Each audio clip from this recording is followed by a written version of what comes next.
got the first. We really appreciate it. And NASCAR, I guarantee you NASCAR is happy to be here. Now, what about the Daytona 500? You haven't won that one. It's the Daytona 500. I ain't supposed to win the damn thing, right? But he did end his road course jinx earlier this year with a victory at Sears Point. Here we go. Here we go. He's got him on the inside of turn 6. Never could have thought he would make the pass there, but he did. Despite leading all drivers with the best average finish on a road course, it took Dale 36 starts to find his first road course victory lane. I tell you, Richard said he's going to Africa on a little excursion. He did. He said, y'all probably win the race while I'm gone. If that takes it, I'll go to Africa every year. So he's going to Africa next year. Well, he knows they're not for the Daytona 500. Well, the boat is back from Africa, and it landed at beautiful Lake Seneca in New York. The Finger Lake region offers some breathtaking scenery. Glen Gorge has 19 waterfalls with charming grottos and mysterious caverns. Tacanic Falls plunges 215 feet. The Watkins Glen Road Course is also here, and drivers like Terry Labonte look forward to coming here. For Ricky Rudd, it's more fun than work. Road course racing is like a day off. It's like being 16 years old, parents hand you the keys to a Ferrari Testarossa and say, have at it. Rusty Wallace has fallen from his throne and lost his title as king of the road courses. He has 5 wins, but none since 1990 at Sears Point. Watkins Glen brings a beauty, a peace, and a serenity to the area. But the racetrack can be a battleground with unanticipated wrecks, unexpected crashes, and unbelievable drama. But the man who has solved his challenge is Mark Martin. He's won the last 2 races here and will start from the pole again today in the 10th annual Bud at the Glen.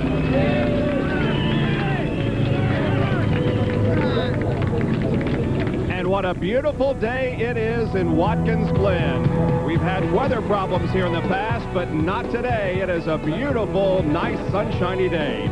It's race number 20, the Bud at the Glen in the 31 Winston Cup Race Series. And as we take a look at the Quest for the Cup standings, you can see that Jeff Gordon is on top. Sterling Marlin only 82 behind, and even Ted Musgrave, who is in 5th position in the point standings, is not out of the championship by any means. He's only 218 behind. Hi, everyone. I'm Bob Jenkins. Welcome to this historic racing facility. The track first built in 1956. Its current configuration in 1971. It's hosted just about every kind of motorsport event that you can imagine. It's a sprawling 2.5-mile road course with 11 turns. The stock cars actually use only 7 of those, and you would think that passing would not be a problem, but it is. And Dr. Jerry Punch's track position is going to be very important this afternoon.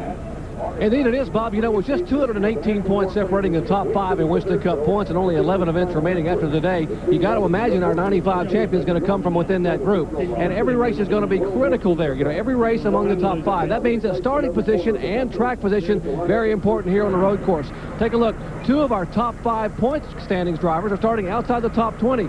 Sterling Marlin and Ted Musgrave will have to be very, very careful and rely on patience today. Now, how about Dale Earnhardt? Last week's winner, he starts in 15th spot, mate. Don't worry. Remember, a week ago, he started 13th and came on to win the Brickyard 400. Now, how about the young, phenomenal driver, Jeff Gordon? He has run 5 road course events, has never led a lap, but he is back in the same car that he finished 3rd in at Sonoma. He will start in 5th spot today. Watch for him to be a factor. But the undisputed king of the road here at Watkins currently sits in 4th place in the point standings. That is Mark Martin's Valvoline Ford, and he certainly will be a factor. Guys, if anyone's going to make a move in the points today, watch for Martin to be the man. Bob?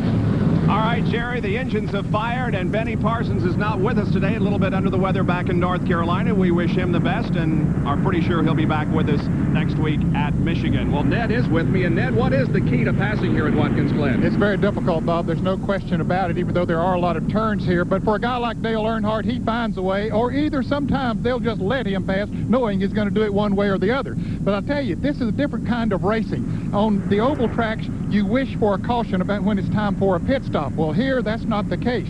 You would like to make your pit stop and then hope the caution comes out immediately thereafter. Everybody else would have to come in under caution. You'd be in front of them on the restart. So pit stops timing is very, very important. Well, one of the nice passing areas here at Watkins Glen is in turn number 1, and with us to call the action down there is Bill Weber. Thanks, Bob. I have the best seat in the house, and I have it all to myself. Me and about 1,000 or so of my close friends and family. 150 miles an hour in the draft, down the front stretch into a tight right-hand turn. The key to braking in turn 1, the key to passing, rather, is braking. Now, if you catch up but can't get by here, you'll want to pass in the short chute because the race really begins in turn 2. It must be a single-file chase up through the S's, then the charge is on to the inner loop. Waiting there, a man who's logged many laps around this course, some of them even on the track. Veteran road racing champion Dorsey Schrader. Thank you, Bill. As the cars approach the inner loop, they reach a top speed here at Watkins Glen of about 168 miles per hour. Now, they have to slow those cars down to, say, 55 miles an hour in second gear to get through the inner loop. This is a good passing zone. 2, maybe 3 guys can get side by side on the entry here, but once turned into the corner, it's single file time. Exiting the inner loop, the outer loop, or the old downhill turn 5, but with some new asphalt. And with a report on that is our own John Kernan. Thank you, Dorsey. You know, the folks here at Watkins Glen have done an excellent job in repaving some portions of this racetrack. Up to where Dorsey is, down through 10 and 11, and all the way down into turn 1, some new pavement. And the drivers absolutely love it. And right here where I'm standing in turn number 10, they've even got a little banking that they've added here, a little bit of curbing, if you will, and that has changed the line for the drivers. That means they can turn in a little bit earlier coming in to turn 10. They can come through and use this curbing, get the tires up on it to break their slide. That sets them up for a straight shot down to turn 11, around and on to the start-finish line. What does this result in? Well, faster qualifying speeds for one thing, Bob. 13 of the drivers on Friday broke the old track record. Indeed, it was a fast field on Friday, and now the 40 cars that make up today's lineup begin to roll away for a couple of warm-up laps. And look at this, even the wildlife and the area is running toward the fences so they can see the start of the Bud at the Glen. Now, there's a brand new motor oil made to handle the stresses on your hard-working engine. 4x4 from Quaker State. Off-road driving. Extreme temperatures. Especially towing and hauling. They all make your light truck or 4x4 work extra hard and could shorten its life. Why settle for a conventional car oil? Get a synthetic blend that can take the punishment. 4x4. It's new from Quaker State. The intelligent oil for hard-working engines.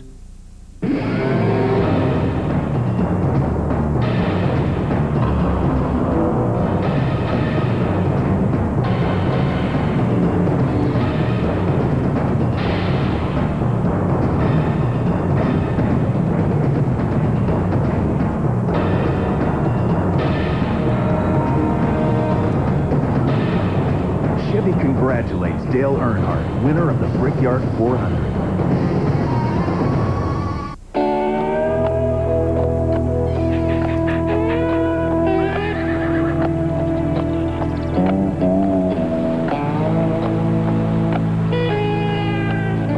Put 700 of the world's most powerful horses together, and what do you get? You get out of the way. The Budweiser Ken Schrader stock car. See you at the races. NASCAR drivers say there's no track in the world that's tougher on brakes than the one in Martinsville, Virginia. So when they take the green flag here, they all have one thing in common, the same brand of brakes. Because without them, you can't come down this straightaway at 120 miles an hour and still make it through the turn. So which brand do NASCAR drivers use to get them through 500 laps at Martinsville? Performance Friction Carbon Metallic. And we stock them at AutoZone.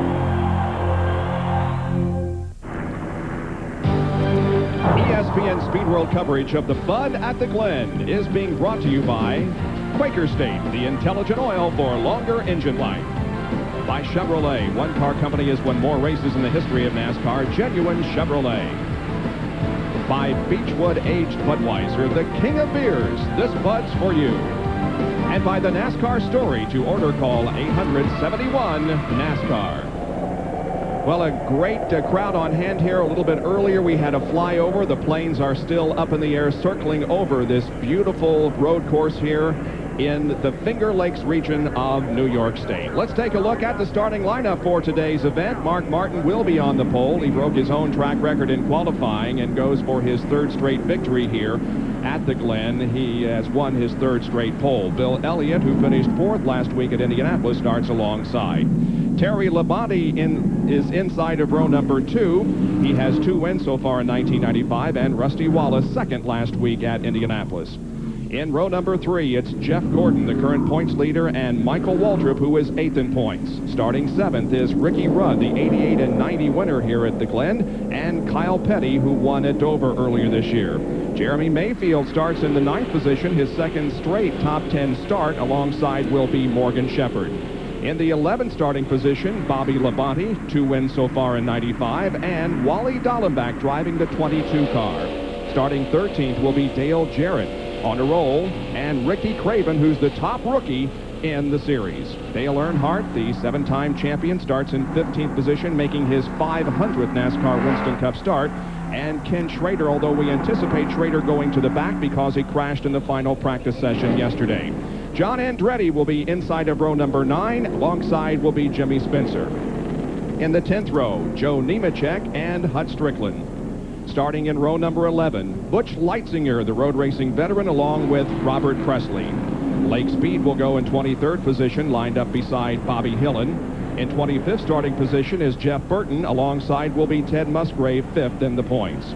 Darrell Waltrip has the 27th starting position, and Brett Bodine, the local favorite. Dave Marcus starts on the inside of row number 15, and then Jeff Bodine. Sterling Marlin has the outside of row number 16. To the inside will be Derek Cope. Rick Mass starts 33rd, and Elton Sawyer has the 34th starting position. In the 35th starting grid will be Todd Bodine, along with Ron Fellows, the Trans Am champion. Bobby Hamilton starts in 37th position. He had to take a provisional, as did Steve Grissom. And the final row also took provisional starts. Dick Trickle on the inside, and Ward Burton starts in 40th position. The 26 car of Hut Strickland is just now leaving the pit area, Ned. Yeah, they had the hood up, Bob, doing something under there, so we don't know what the problem might be, but it looks like the car is running okay now, so he'll try to catch up to the field. Well, let's take a look at the road course that they will be competing on here today. It's 2.45 miles in length. The front stretch is 2,150 feet and the back stretch 2,600. The corners are banked anywhere from 6 to 10 degrees, and as we said, there are 11 corners on the race course, but actually they only use 7 of them. Now they're going through what's called the inner loop there on the back stretch, Ned. That's the top right of your screen. And that really could make up 4 of the turns, because you make a sharp right hand, then a left, and then back to the left again, and then back to the right to get back on the regular course. There it is. You see the cars coming through now as they get set for the green flag. That's the big sweeping corner where Dorsey Schrader is stationed. Today's field, 21 Fords, 5 Pontiacs, and 14 Chevrolets. There were 4 provisional starters. Benny Parsons, are you on the phone with us? Sure am, Bob. Hey, it's good to hear from you. How you feeling? Well, I feel pretty doggone good. I wish I could be there beside. I'd be keeping you straight today. Well, we've given that job to Ned, so he has the difficult job today. What do you think of this grid that's lined up here? I tell you what, do they look beautiful or what? What a gorgeous day you have there.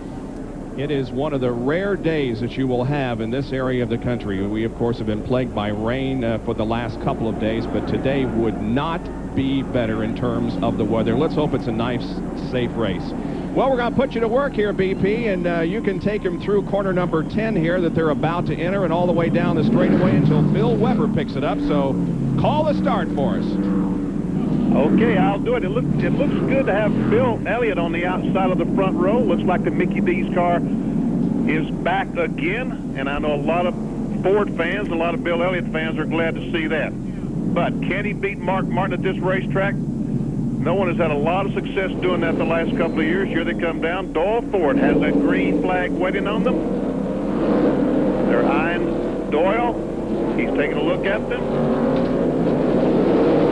And they're off and running towards Bill Weber down in turn 1. And who's going to get the jump in turn 1? They're going to fan out. Mark Martin on the inside, Bill Elliott on the outside. It's Martin first, followed by Elliott with Labonte, Wallace, and Michael Waltrip trying to make a move on the outside as they head up to turn 2. This is where they'll have to get single file through the S's. Martin leading the way as they head up through the S's, and they'll charge toward Dorsey Schrader in the inner loop.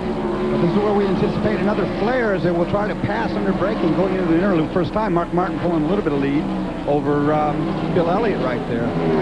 They're side by side. And here we go. We can see 3 rows back, a bunch of position shuffling going on there. So far, everyone clean through the inner loop.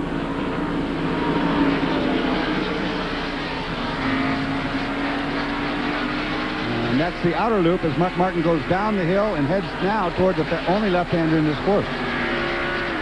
Looking back on Bill Elliott running second. That's the new pavement that John Curtin talked about earlier. Here's Jeff Gordon making a move on Michael Waltrip as they go into turn number 10, and he goes into 5th position. Made that pass pretty easily, Bob. He had a good run coming into turn 10 there. And just,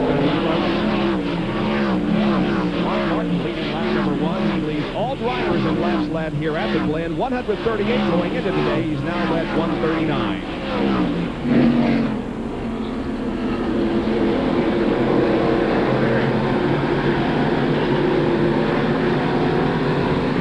Some side-by-side racing going. Oh, and Joe Nemechek almost loses it in the Burger King Monte Carlo, but saved it. Whoa. He did a great job to straighten that car out, Bob. If somebody would just have tapped him, he would have been gone, but he did a good job. And, of course, Ted Musgrave running behind him.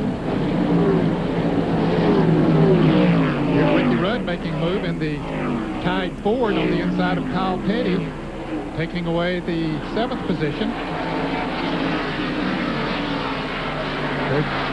Jeremy Mayfield looking out the windshield of his car on Kyle Petty. Jeremy's had a couple of good races, hasn't he? In fact, really the second half of the season, he's really come on strong.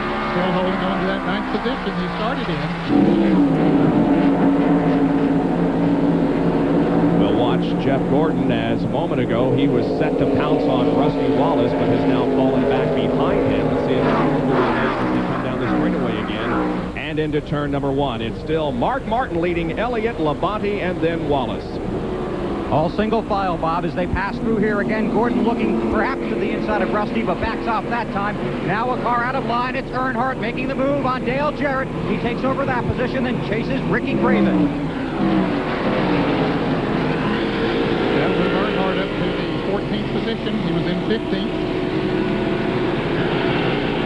The suspension on Dale Earnhardt's car. We saw the roof cam a moment ago. Now this is the suspension. This track is pretty smooth, looks like, Ned. Well, it's pretty smooth, but every once in a while they'll get off a wheel on a curving or something, and you can see how hot those brake rotors get when he was going into the inner loop. You use a lot of brakes on this racetrack, and that's one place on the track that you really get on the binders. You can see they cool off a little bit now as he accelerates out of turn 5 and heads over towards turn 10. Boy, the whole right side of your screen lit up there when they applied the brakes and lit up those rotors. Now, once again, headed to turn 10 and again, hard on the brakes.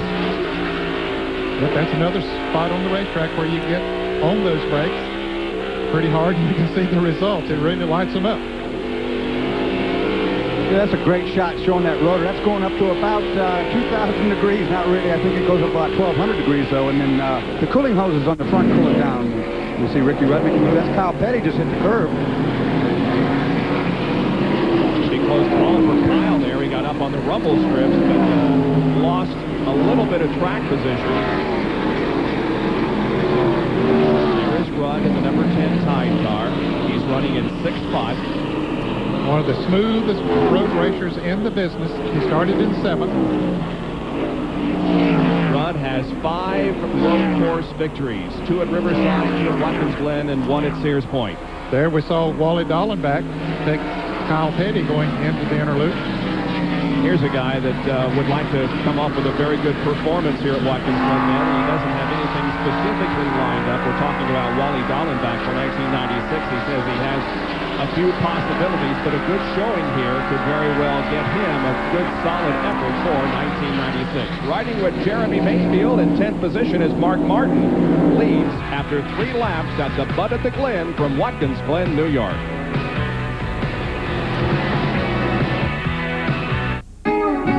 For truckloads of auto batteries at serious savings. Shop Western Auto. Only Western Auto has America's best battery lineup at unbeatable prices, like our exclusive Heatmaster 850 by Delco, the tough one that stands up to summer's worst heat. Now just $49.99 after $10 rebate. Hey, you gonna find a battery like the Heatmaster at just any auto parts store? Get serious.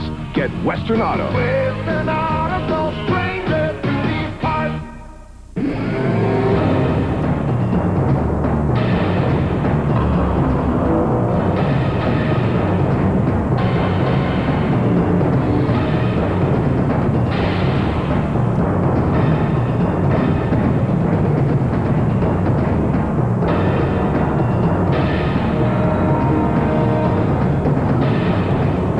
Congratulates Dale Earnhardt, winner of the Brickyard 400.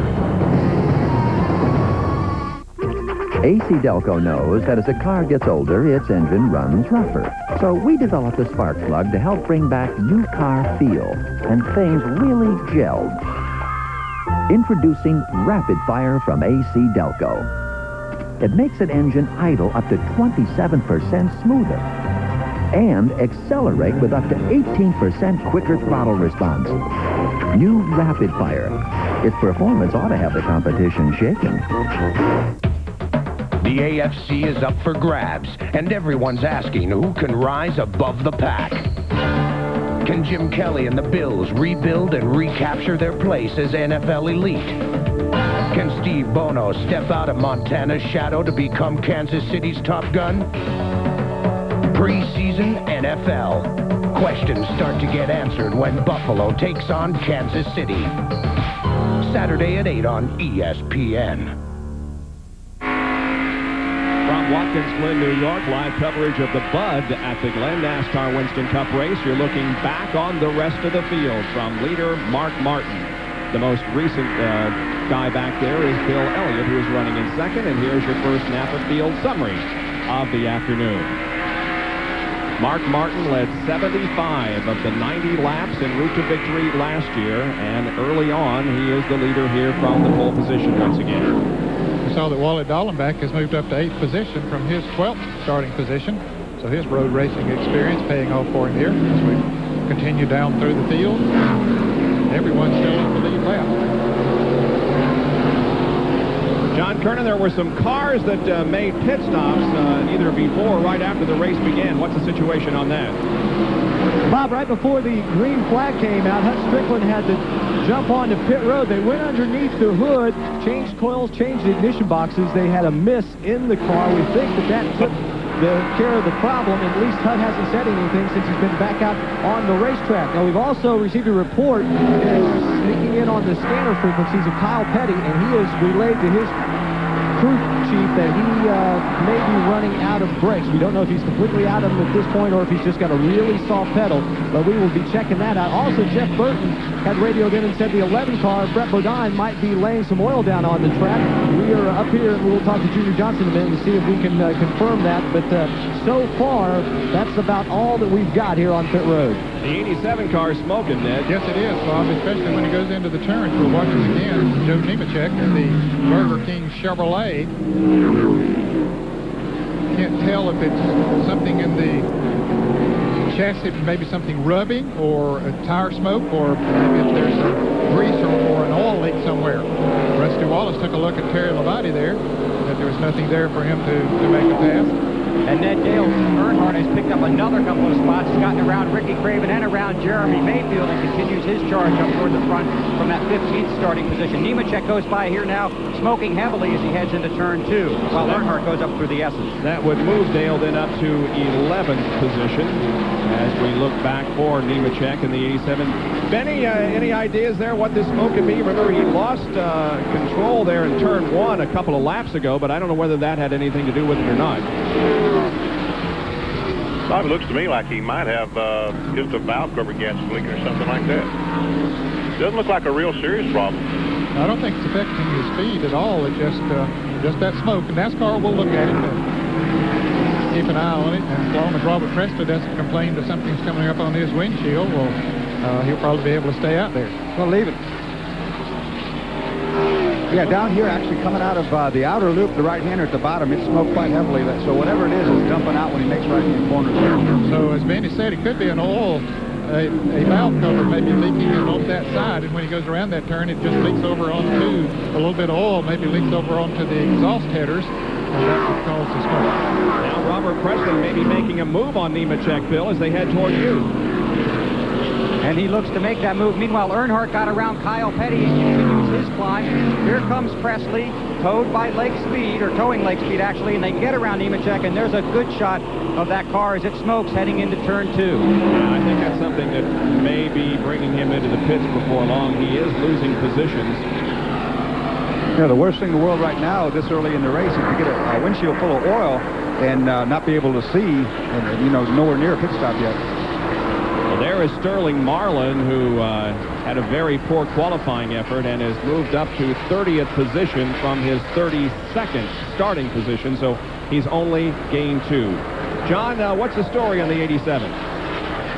Bob, I just talked to Joe Nemechek's crew chief, Mike Borschinger. He told me at first they were hoping, had their fingers crossed, that it might have just been brake smoke, but Joe has now radioed in on the last lap and says he's starting to smell a little bit of burning oil. So maybe Benny's observation is absolutely right. They're not sure if it's from the oil tank or maybe have a loose valve cover, but they would love to get a caution so he could get down here on pit road and check that out and hopefully get it fixed. Now, I mentioned the 11 car. I just talked to Jimmy Johnson before coming down to Nemechek's pit, and Jimmy says what he thinks is happening when Brett gets on the brakes, the fender rubs against the tire, and that's causing a little bit of the smoke that Jeff Burton had reported to his crew.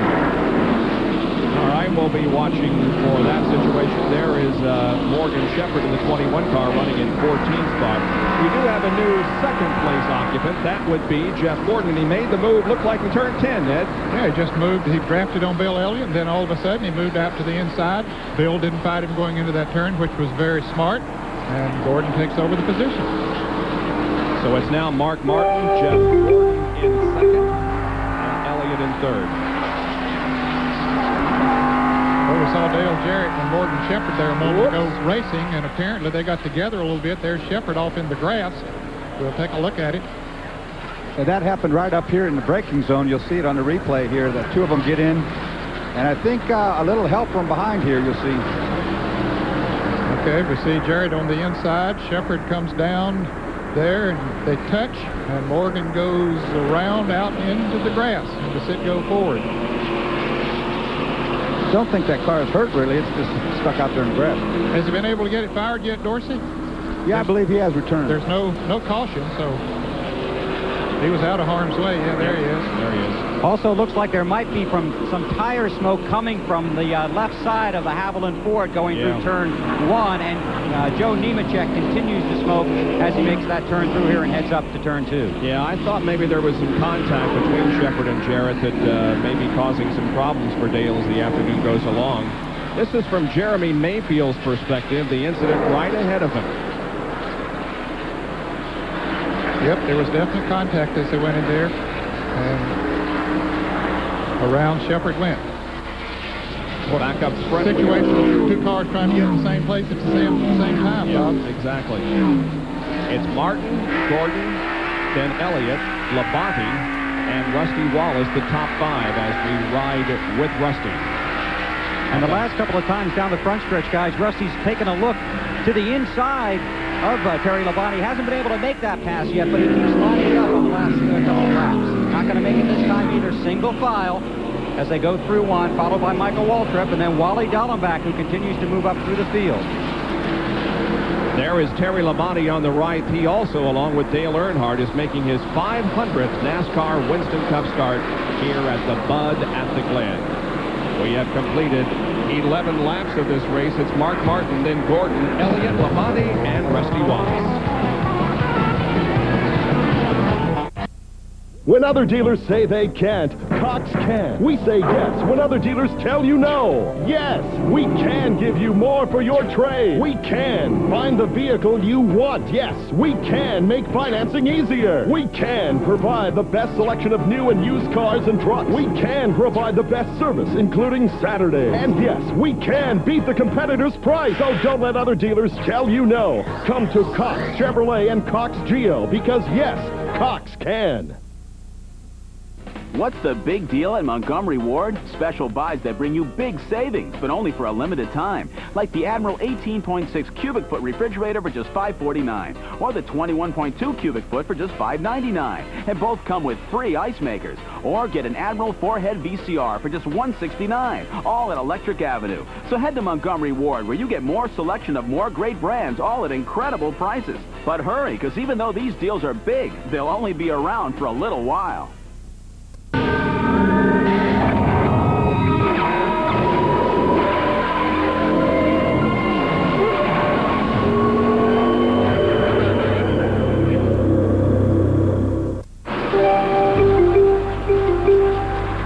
Watkins, Glen, New York for the bunt at the Glen NASCAR Winston Cup race. There are your top 15 at the conclusion of 12 laps. Still Mark Martin leading Jeff Gordon and Bill Elliott. And moving up nicely into 25th spot would be Hut Strickland, who, you know, made that pit stop before the green flag came out. Really started from the tail of the field and has now moved up to the 25th position. Of course, Hut had originally qualified in the 20th position. Looks like Gordon might be gaining just a little bit on Mark Martin. Well, I don't know. Go down into turn one, it looks closer on the camera than it did otherwise. Jeremy Mayfield, Lake Speed. Also Ted Musgrave and Robert Presley are battling for position here. And Rusty Wallace just got around Terry Labonte down here in turn one, so he picks up position. And also last time through here, Sterling Marlin lost 2 more positions as Ward Burton got by, and it looks like the Kodak Chevrolet may be slowing somewhat in its pace on the race course. There was Lake Speed going around the 98 car of Jeremy Mayfield. Let's take a look at that move that Rusty made down the front stretch and into turn number 1. Well, there he pulls out. Tries to get on the inside of Labonte, and he clears it. Going into the turn, no problem. And at the top of your screen was Wally Dallenbach, who also went left to try to pick up a position from Michael Waltrip, but was unable to. Now, hey guys, it's unbelievable. Yeah, Jeff Gordon, we found out this year is a great super speedway driver. He won the race at Bristol, so he's a short track driver, and now there's a road racer living in that little bitty body. Where does all those people go? He is incredible, isn't he? He has a tremendous amount of talent. And it looks like Bobby Hamilton has a problem. Yeah, maybe an engine problem, Bob. A lot of smoke coming from the STP Pontiac, and has headed already to the garage area. So the STP Pontiac starting from the outside of the front row last week at Indianapolis with early problems. Let's go to the pit area for a report. Bobby Hill has made a couple stops on pit road. The first, when he pulled in, they had a fuel leak, a problem with the carburetor, and some raw fuel getting into the cockpit of the car. In fact, some of it had leaked out on pit road and made quite a puddle. So they had to tighten that up, and then they had to use shop towels to soak up the gasoline that was inside the cockpit. And upon leaving, he was in too big a hurry and went too fast down pit road, had to come in for a stop and go. Let's go down pit road to Dr. Jerry Punch. We're standing by in the Wood Brothers pit with Len Wood. And Len, a moment ago, we had a little bit of a shunt between Morgan Shepherd and Dale Jarrett. What happened out there? I think they were both looking for the same spot on the racetrack at the same time, and they got together, and Morgan spun off the course. I think it knocked the front end out of line. We need a caution right now to get caught up and work on it a little bit. So they're hoping for a yellow flag here. We might also comment that the car number 4 of Sterling Marlin is being shown back in the pack. Apparently is having some transmission problems. He is being shown in 33rd spot. Remember, we told you at the top of the show, the points are going to be critical here as Rusty Wallace makes a move inside of Bill Elliott. Yes, indeed. Once again in turn one, where Bill Weber is positioned. He got to the inside and passed Bill Elliott, so Rusty now goes to third. And Dale Earnhardt just got past Michael Waltrip, and he and Wally Dallenbach both picked up a position. Dallenbach the last lap through here, and Dale Earnhardt just now picking up a position, passing past Michael Waltrip. And Earnhardt continuing his charge from that 15th starting position. Hey, Earnhardt's got some rub on there, the left side there, Ned. Did look like a little bit of damage there, Bob. Not affecting the performance of that Goodwrench Chevrolet. He now has moved up to the 8th position. Michael Waltrip drops back to 9th. You can see the green car on the right of your screen there was Bobby Labonte, who is running in the 10th position. But some pretty good damage to that left front on the Goodwrench Chevrolet, guys. Yes, there sure is, Benny. I don't know how that happened, but it's definitely rubbing the tire. Well, there's Ricky Craven. He was running in the 12th position. But here, coming off of, where's that, turn 1? I believe the outer loop. Okay, the outer loop over there in front of Dorsey Schrader. And a lucky guy he was at the high-speed section. He didn't get in the grass, otherwise he wouldn't be pulling away. Real lucky spin there. He stayed on the pavement and keeps going. Here's Earnhardt again making the move. Excuse me, Bob. He was trying to get around Bobby Hillin, but again, a little bit of smoke off that Goodwrench Chevrolet down here in 1. Yeah, he's definitely got a tire rubbing. When he came through here last time, you could see it pretty heavily. They say you don't see it when he makes that right-hand turn as he comes up through the S's, and once he gets over in Dorsey's area, take a look at it. Yeah, you can see when it bounces, that fender is against that tire when it bounces, and I guess when he goes into those right-hand turns, I should have said there a moment ago, the left-hand turns, it leans away from it. Dale started 15th, has moved up to 8th, but this could be a situation that affects the number 3 GM Goodwrench Chevrolet, because the tire is definitely rubbing at some points. Just ahead of him is Bobby Hillin. Let's see if we can determine how this happened. Down in turn number 1, that is Michael Waltrip to the left. Yeah, gets on the inside of Michael. Michael comes down to go into the turn like he normally would, and they get together, and that's where the damage was done. Let's go to the pits and Jerry Punch.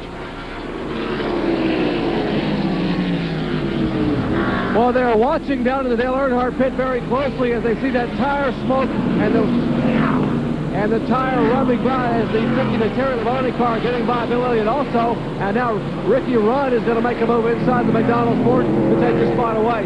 But I will mention that prior to the race today, the Goodwrench crew actually took an air chisel and sliced both of the front fenders on the Goodwrench Chevrolet open and pulled them back in about 1.5 inches. They said they had too much fender flare. The car was getting loose going into corners. They thought the fender flare would help them. As now Dallenbach makes his way by Bill Elliott to the Pontiac, making a move past the Ford Thunderbird. But in any event, they did move the Earnhardt fenders in both the front, left, and right this morning, and they popped River back in place, and that may be contributing somewhat to the problem of the tire rubbing. Bob? All right.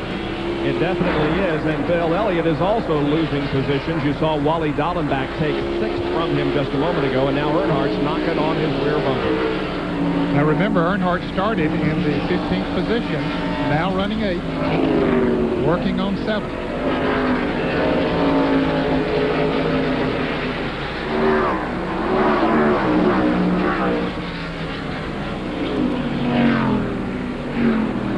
Earnhardt again steps out of line.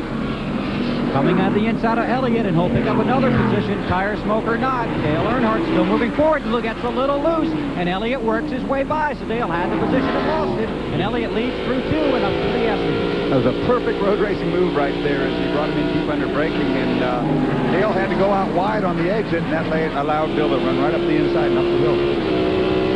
However, I still think Bill's falling back. You know, he's losing position, so his car's off a little bit right now.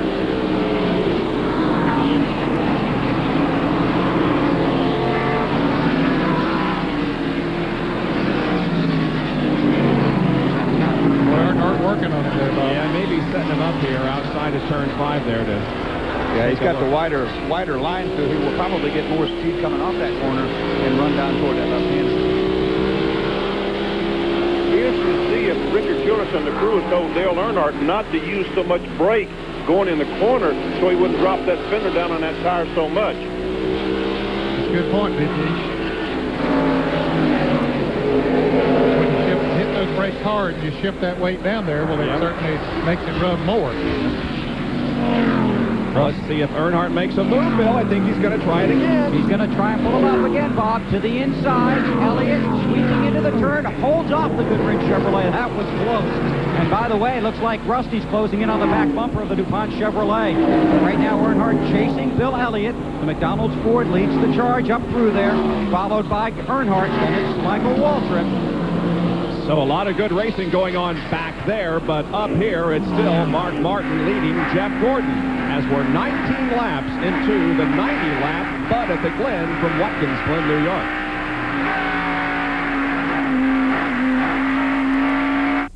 What, is this your idea of excitement? Let me tell you about exciting, okay? Driving around a racetrack at over 200 miles an hour, that's exciting. These are just flakes. Well, what do you think? These are really good. They're crispy, too. Really? Yeah, they're mighty good even with nothing on them. What are they? Hey, Charlie. Yeah. Kellogg's Corn Flakes? How could I be so dumb? You got 500 miles to think about it. Kellogg's is proud to sponsor NASCAR champion Terry Labonte.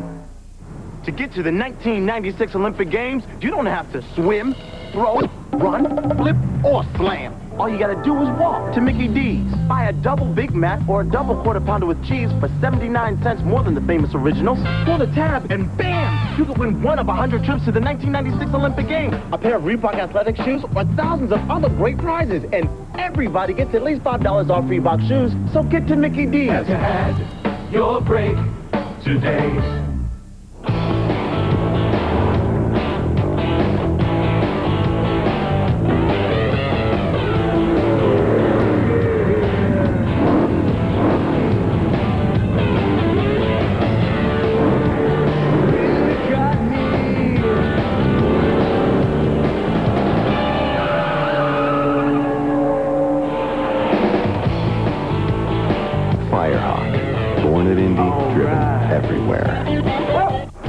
The 95 racing season is hotter than ever, and Napa's leading the way with the Road to the Championship sale.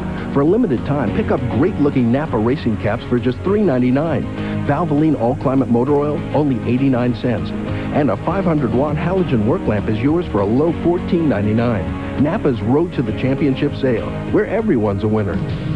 We keep America running. We keep America running.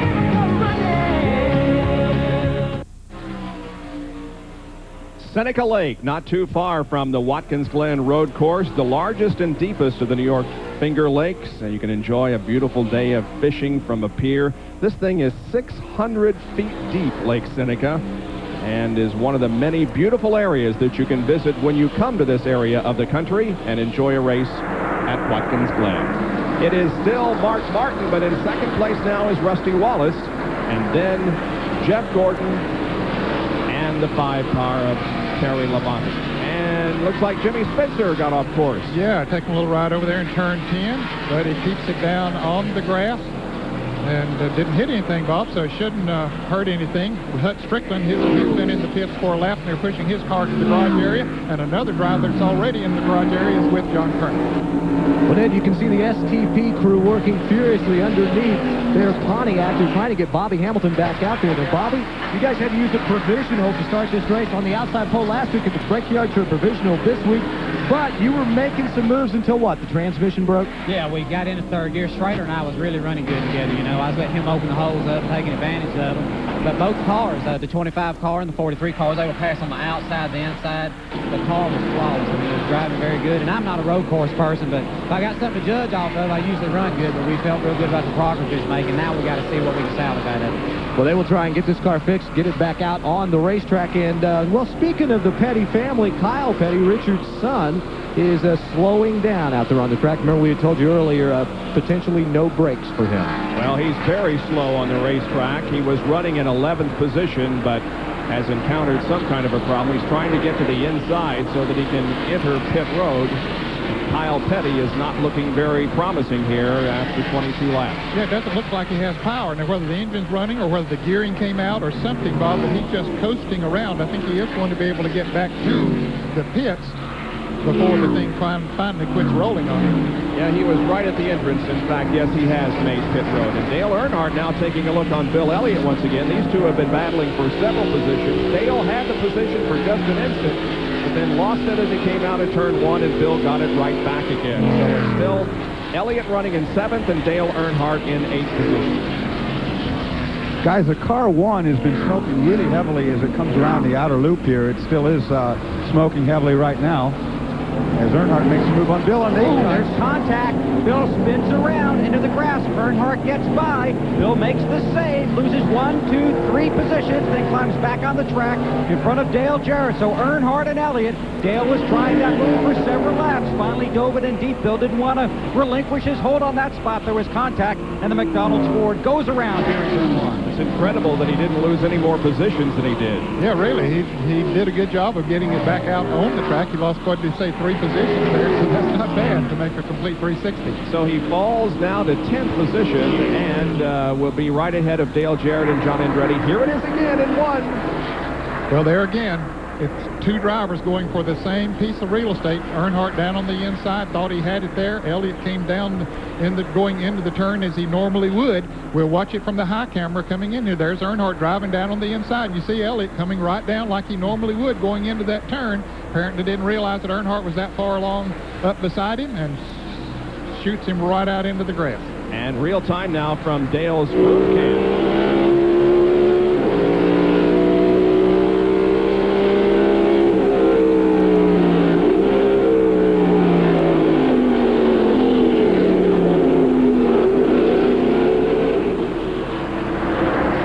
Bill Elliott's very fortunate when he stood on the gas to try to spin the car around and make it do the 360, that the car was still on the asphalt. Because if he had tried that, had he been on the grass, he might have made it to the retaining wall. You can see in the middle of this pack, Wally Dallenbach just coming through turn 1 a moment ago. He got around Ricky Rudd, and Dallenbach in the MBNA Pontiac has climbed into 5th position after starting 12th. Dorsey, there he goes. Yeah, he's been working real hard through the inner loop here under braking, trying to get that move done, but gets it done in turn 1, and he is on the move. Remember, Wally's best finish in NASCAR was here. Number 1 car pitting for that smoke now. Yeah, Rick Mast has brought the Skoll Ford in for a stop. Going to go to work on the left side of the car, and Ted Musgrave is just coming out. Yeah, he was just in for a 4-tire change and a fill-up of Unical gasoline, and they're doing the same thing to Rick Mast, and I guess they'll check out that smoke. Yeah, there's somebody looking underneath there to see where that smoke's coming from while they change the tires on the other side. They're going under the hood, see if they can see where the smoke's coming from. Had a great run at Indianapolis last week in the Brickyard 400, Rick Mast did. Finished in 8th place. And John Kernan has caught up with Kyle Petty. Well, he lost the brakes early, and then, Kyle, what put you back here in the garage area? You know, it just slowed down going up through the engines. I don't know if it's the motor coming out of it, or maybe the transmission coming out, or rear end. You know, I don't know what the problem is. And so I hate to say one way or the other, but, you know, something in the drivetrain broke somewhere, and I mean, when you don't have much brakes, it ain't much fun out there. Anyhow, and it's not that you don't have brakes. I got plenty of pedals. It's just like they're glazed over or something's wrong with them. You mash the pedal as hard as you want to mash it, and it just It's got to be a very scary feeling out there, huh? It's okay, except when people are in front of you. I like to wipe Michael out on the 2nd or 3rd lap of the race, and because I didn't realize I had a problem, and I dove down under him, going in the corner real hard, and it just drove down into him, and I almost got into him. I got it sideways and backed into him almost before I hit him, but that saved him, so hopefully he'll have a good run. All right, thank you, Kyle. Bob? Kyle Petty, the only car officially out of the race right now, although they continue to work on the Bobby Hamilton machine. Pit stops are coming up. We'll be back for them in a moment. What's the big deal at Montgomery Ward? Special buys that bring you big savings, but only for a limited time. Like the Admiral 18.6 cubic foot refrigerator for just $5.49, or the 21.2 cubic foot for just $5.99. And both come with free ice makers. Or get an Admiral 4-head VCR for just $169, all at Electric Avenue. So head to Montgomery Ward, where you get more selection of more great brands, all at incredible prices. But hurry, because even though these deals are big, they'll only be around for a little while.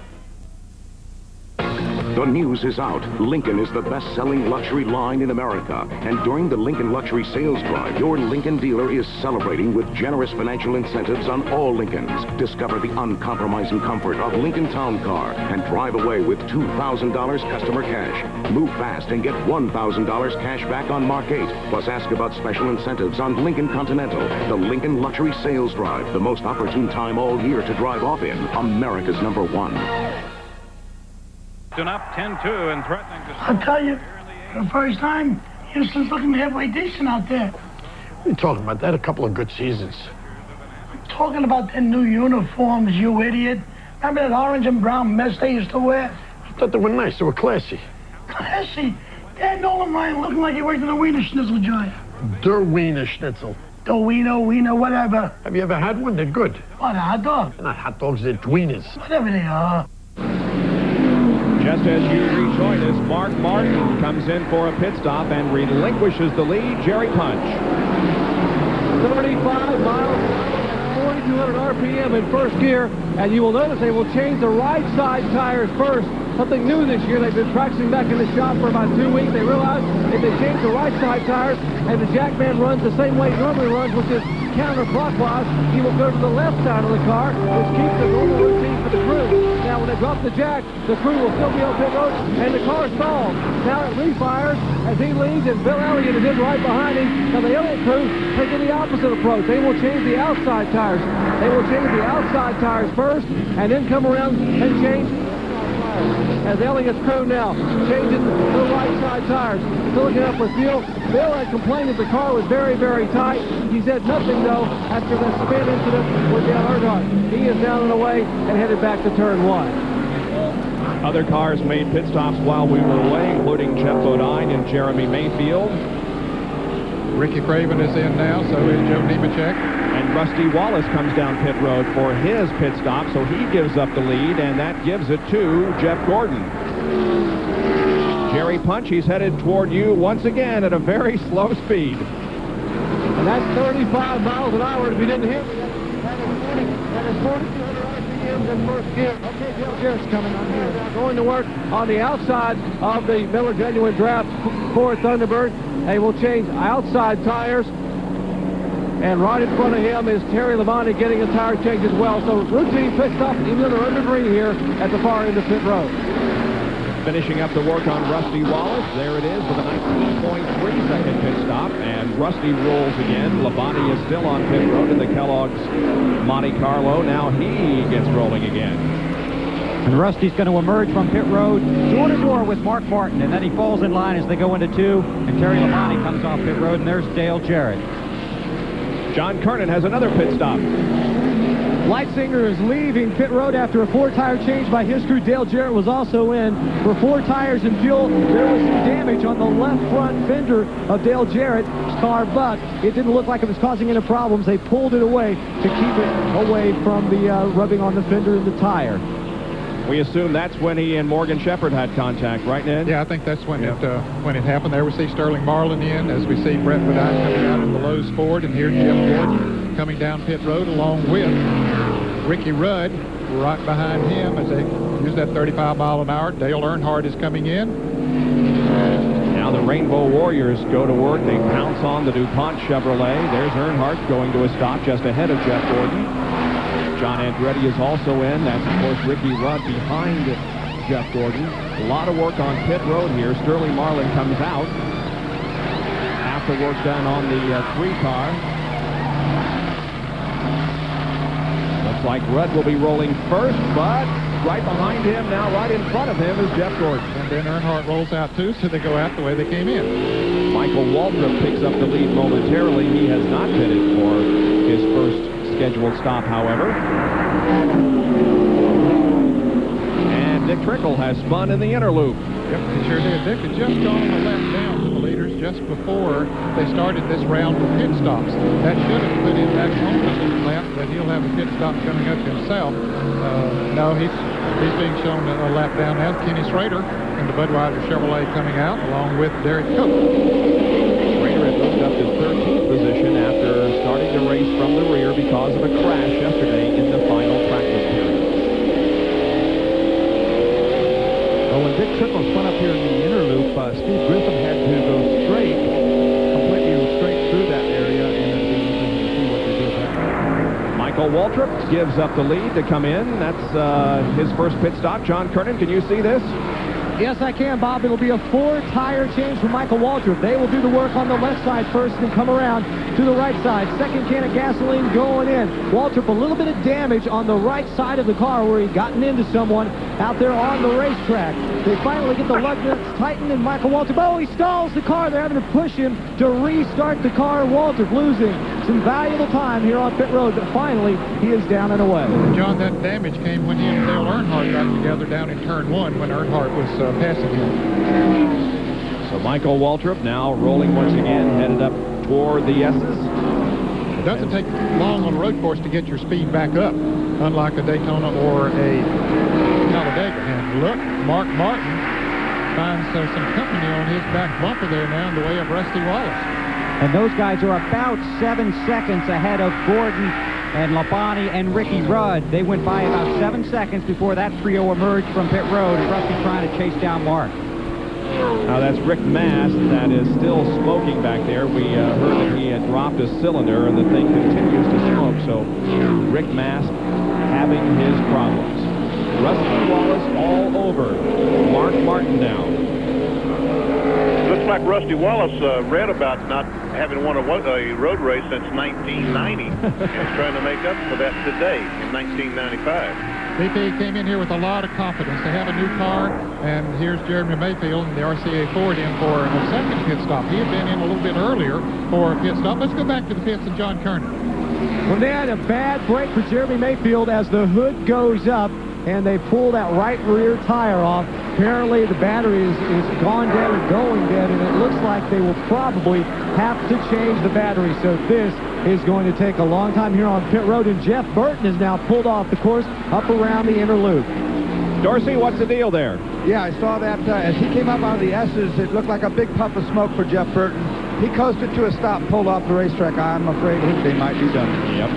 It looks like the fans are just trying to get in the car there with him, help him out a little bit. They're not quite as close as it looks there, I don't think, but Rusty Wallace is close to Mark Martin. He's as close as it looks right there. You better believe it. He is really battling Rusty and Mark right now. Rusty, of course, with a great run at Indianapolis last week. John, what's the deal on the 98? Bob, what has happened, apparently a wire from the alternator has broken. What that means is that the alternator cannot charge the battery, so they have zapped the battery strength. They've just sent a crewman scurrying back to the garage to get some parts to hopefully get this car fixed and get the RCA Ford Thunderbird back out on the racetrack. But right now, Jeremy Mayfield is sitting in the car still here on pit road. And up through the S's come Martin and Rusty Wallace once again. And Wallace just looking for any opportunity at all to pass him. Let's see if it might happen as they go to the inner loop. He's been trying it here every lap. He's really been hard on the brakes getting in the inner loop. Right now, he's on the outer line. He's not going to make a move this time. So Mark Martin holds off Rusty Wallace's challenge for the moment. And we'll have more of our live coverage at the butt of the Glen from Watkins Glen International in a moment. Just how long does a car battery last? About this much time is put into most batteries. But AC Delco puts in more time, so our batteries last over 20% longer. Well, now there's the new Delco Freedom 84, our longest-lasting battery ever. We put in 7 years of guaranteed starts, making it the granddaddy of all batteries. Hey, my watch! In these mountains, you need a tough truck. Dave Ashley, Search and Rescue Volunteer. Trails, I tend to make my own. It's one torture test after another. But the people I'm looking for depend on someone to find them. Well, I depend on something too. My Ford F-Series. How do you learn a job like this? Let's just say I drive something tougher than a golf cart on the weekends. Ford F-Series. The best-selling trucks are built Ford tough. At AutoZone, most of our customers are the kind of people who like to work on their cars themselves. That way they save money, and they know the work's done right. Of course, when they come to AutoZone, they know they're going to find the right part for the right price. But sometimes, what they're looking for is just a little advice. And that's okay, because we don't put a price tag on it. You see, at AutoZone, we take pride in taking care of our customers, and we've learned that when you treat folks right, they keep coming back. To the boxing world, he stood tall, but life outside the ring sent him down for the count. ESPN's Outside the Lines takes an in-depth look at Mike Tyson as he makes his return to the ring. Tyson, The Return, tomorrow at 8 on ESPN. The mud of the Glen NASCAR Winston Cup race is 34 laps old at Watkins, Glen, New York. And our overhead shots today being provided by the good people at Steel Chainsaws and Power Equipment. Some great shots coming from this beautiful area of the country. And there you can see the interval between first and second. Mark Martin just a few car lengths ahead of Rusty Wallace. The AutoZone interval leaderboard will show you that the interval between first and fifth is just a little over 8 seconds. And here we see Sterling Marlin, the yellow car. He's about to go a lap down, Bob. He's being shown in 29th position. Dave Marcus is right behind him. Dave is the last car on the lead lap that is in danger of going a lap down.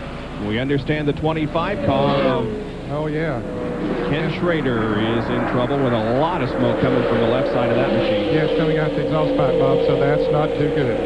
I understand that it could be a transmission problem for Ken Schrader. Well, they're looking at under the hood. One crew member looking at under the rear of the car. Of course, as we pointed out earlier, not been a good weekend for Ken Schrader and the Budweiser team. He had crashed here yesterday afternoon in practice, had to go to a backup car, and had moved back up through the field pretty good. He's moved up into the top 15 at one point, and now sits on pit road. That looked like a valve problem with the smoke coming out the exhaust pipe. And Earnhardt, slow Earnhardt. Look at this. He's got something dragging on the right side of the car and has slowed considerably. We're streaming from this side, Ken. There's something you can see that's flapping in the wind there on that right side. I thought I saw that earlier right after he came out of the pits and thought it was just a piece of tape or something, and I think that's what that part is. And is he really going slower than he was? Jerry, what's the situation? That strap used to be dragging on the right side of the Goodrich Chevrolet. That's been there about 15 laps. Actually, it was here when he pitted. It was just simply a little plastic strap along the right side of the car. The problem, though, with Earnhardt is much more severe. He radioed that he has lost second and fourth gear. He has first and third gear only, so obviously, unless they can get a caution flag and possibly get a look at the transmission, he's not going to be able to run at full speed until the next pit stop, or hopefully yellow flag for the Earnhardt crew. Well, another possible setback to Dale Earnhardt's quest for 8 NASCAR Winston Cup championships. Benny Parsons, you're an expert on these transmissions. What kind of a problem will that pose, having to miss a gear in shifting? Well, I don't think it's going to pose any problem, except he won't be able to accelerate down the straightaway. We won't be able to use fourth gear. And in third gear, if that's the highest gear that he has, probably the car will run 120, 30 miles an hour maximum speed. We see Ted Musgrave just blowing by him down this, going in turn one. It really affects his speed. He'll have to be careful not to over-rev the engine. Exactly. That's really hard on the engine, because what he'll do is he'll run that thing right up the red line. It's 8,800 or whatever he's running, and he's going to have to hold it there for a long time, and that's really, really a strain. Meanwhile, Ken Schrader's Budweiser Chevy is being pushed behind the wall and could be our third car out. John, is Ken with you? Yes, he is, Bob. Ken has climbed out of the car down here on pit road. And Ken, you had to go to a backup car and started from the tail end of the field. You were moving to the front. What happened? We broke something real important in the motor. Coming up the backside, it just bam all of a sudden. So it broke something really important, but not a good weekend to be driving a Bud car. Kind of performance we had, especially at the Budweiser race, but it was going forward. We were about halfway through it, only third of the way through the race, so we were going to be somewhere easy. Well, Ken Schrader's out of it for right now. They've pushed the Budweiser Chevrolet back to the garage area, and they will load it up. So he joins Hut Strickland and Kyle Petty as officially out of the race. It continues to be Mark Martin in command of this event, with Rusty Wallace right behind him.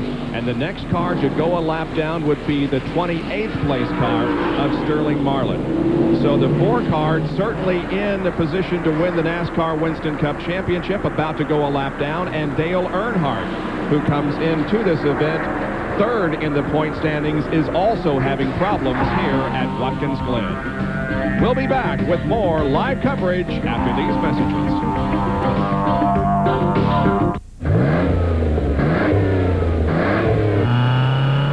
With new spark plugs, you get improved performance for a while. But only Bosch Platinum has a pure platinum center electrode that's heat-fused for an airtight seal.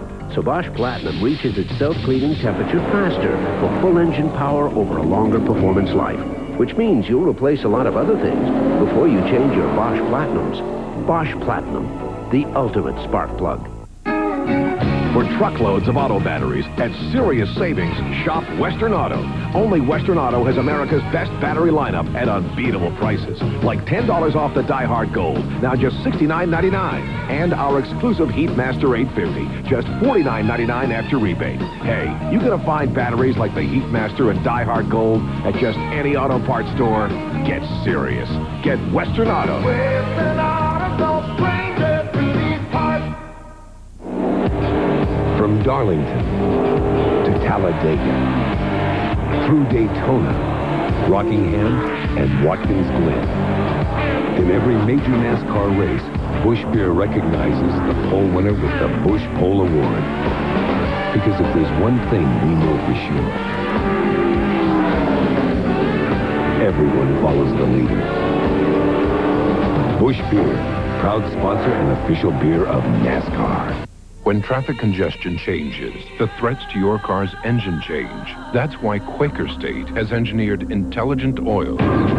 Oil that senses the changing threats in your engine and adapts its own molecular structure for continuous protection. So whenever the driving conditions change, so does Quaker State, the intelligent oil for longer engine life. Now, get up to $6.60 back by mail when you buy a case of Quaker State, or up to $2.75 back by mail when you buy 5 quarts. Mark Martin continues to lead, but we look back on a closing Rusty Wallace. Now let's take a look at the top 5 in points, where they started and where they are currently running.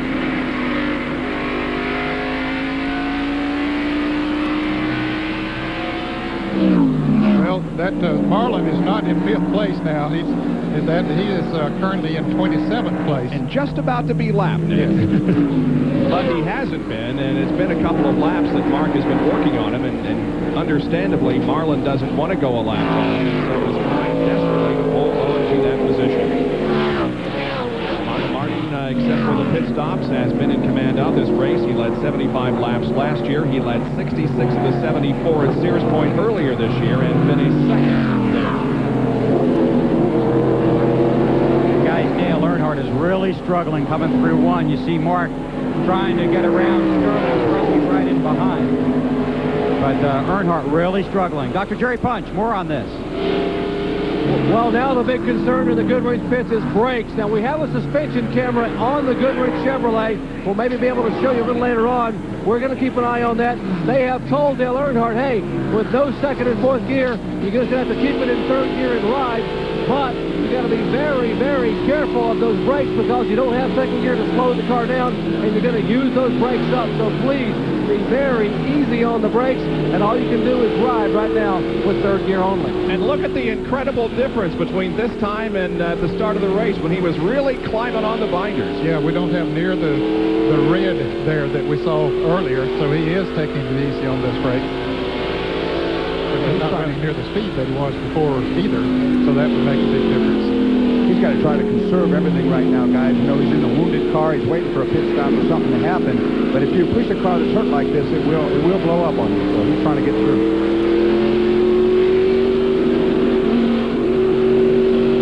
So Earnhardt back to 20th position now and continuing to lose positions, trying to baby that car as much as he possibly can. See that shock absorber working there. Shocks have become very important in NASCAR Winston Cup racing. In tuning the car and the chassis of the car. Here's Rusty still dogging the Mark Martin car. Now let's show you that graphic once again, and this time it has been updated and correct. Gordon started 5th, is now 3rd. Marlin has moved up from 32nd to 27th, but still is about to lose a lap. Earnhardt has fallen 5 positions. Martin is still where he started.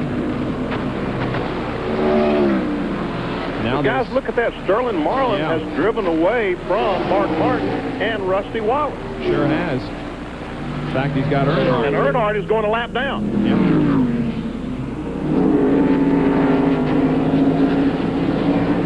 Well, we understand that last lap through there, he went straight through, did not make it through the inner loop, but in the driver's meeting, they told him that if you go straight through there, it's going to be a stop-and-go penalty unless you didn't gain anything. Right. When you come back to the start-finish line, if you hadn't gained anything, well, then you would not be penalized. You know, guys, he might have gone straight through there and let the guys behind him through cleanly. Obviously didn't gain anything as he's falling backwards, so maybe it was a courtesy call on his part. And pretty soon there's going to be a battle for third. Wally Dallenbach is really closing up on the DuPont Chevrolet of Jeff Gordon. They're exiting turn 2, heading up through the S's. And that MBNA Pontiac is climbing right in behind Jeff Gordon, Dorsey. Yes, he is indeed. You know, Wally's been real smooth. You got to watch him. I think guys have kind of forgotten about Wally being out there, and they're not accustomed to that car being right up there, and he's sneaking it right up into the top 3 right now. Is he going to make a move there, Dorsey? Yes, indeed he is. As he's come through here. True road racer, under braking, gets through the turn. I've raced with Wally Dallenbach a lot of times, guys. He's got a lot of experience at this racetrack and a lot of different cars, and you know, there's no question about it. He's bucking for a ride. He wants to be back in this Winston Cup circuit full time, and he'll do everything he can to win this race today. He sure does. So Dallenbach. I wonder if Ray Evernham has told Jeff Gordon, look, Earnhardt's having trouble, Sterling Marlin's having trouble. You've got to finish this race. If you can finish this race, we just might win the championship. Is he horse racing right now? Good point, BP. Could very well be. And certainly he doesn't need to take any unnecessary chances at this point with his couple of his competitors having troubles. We understand that the Earnhardt car has been black flagged. Well, it might be for that violation over there at the inner loop. Look at Rusty Wallace drive right up on Mark Martin, and might have tapped him just a little bit there as he came up on they were Dale Earnhardt. trying to get around the Dale Earnhardt. They continue to run in the same order now. Mark Martin has led all but 4 laps of this race. And by the way, while the pit stops were being made, Jeff Gordon did have the lead. And that was the first time that he led on a road course. Yeah. Sorry, Jimmy Spencer off the course down here. Backs it around, gets it back in gear. And Jimmy, after another adventure, will head back out on the track. Mr. Excitement, providing a lot of excitement for people all around the course. That's at least twice that he has gotten off the racetrack. And he's in 15th spot. May have lost a few positions there, but he's back in that general area. Yeah, I think he lost about 4 or 5 spots there, Bob. We're going to take a look at it and see what happened to Jimmy. It was already in progress. He'd gotten off course, spun around, brought up a little dust. That's hard to imagine after all the rain we had here on Friday and Saturday, but nevertheless, it does bring up some dust right in front of Bill Elliott. Jerry has an update on Dale Earnhardt's situation. Well, apparently we're not the only ones that's had some radio communication problems down here at the far end of pit road. NASCAR just a moment ago radioed their official and said, you must tell the 3 car they must go through the chicane.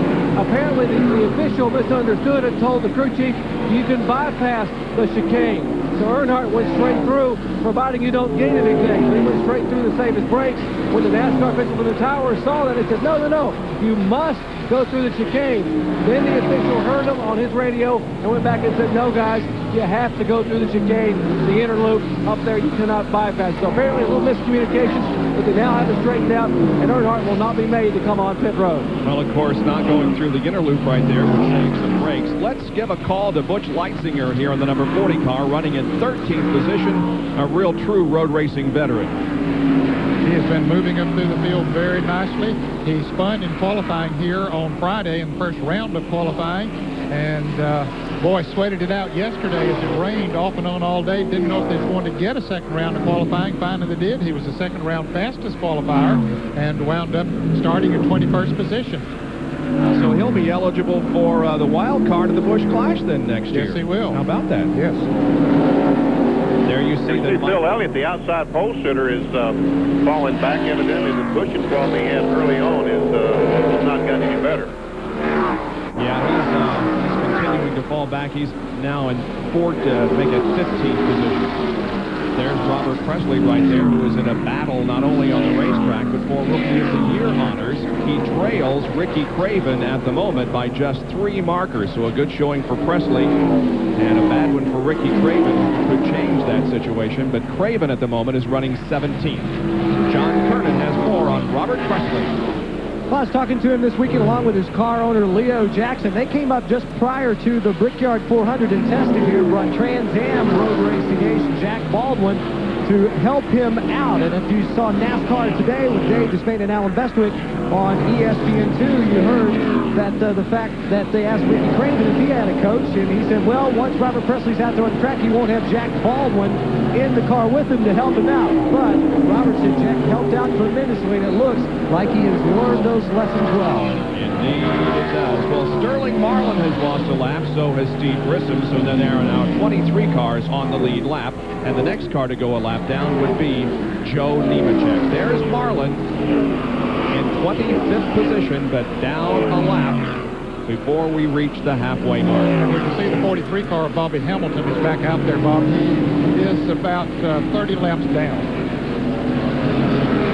Mark Martin continues to lead the Bud at the Glen by the narrowest of margins over Rusty Wallace.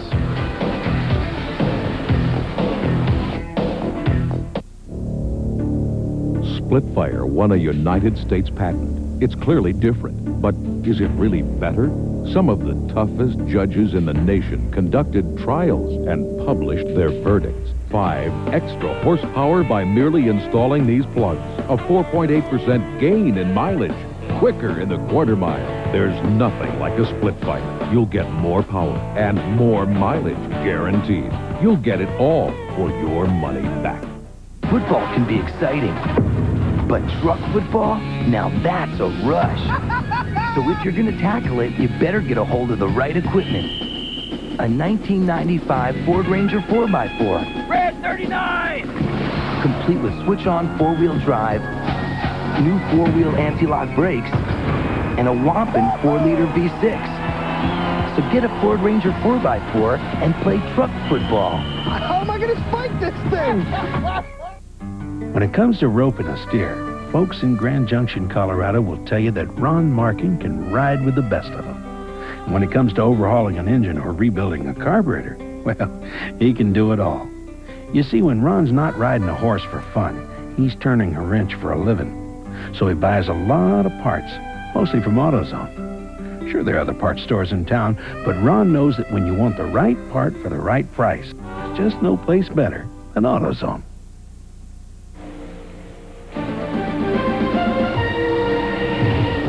Track Facts are brought to you by Quaker State, the intelligent oil for longer engine life.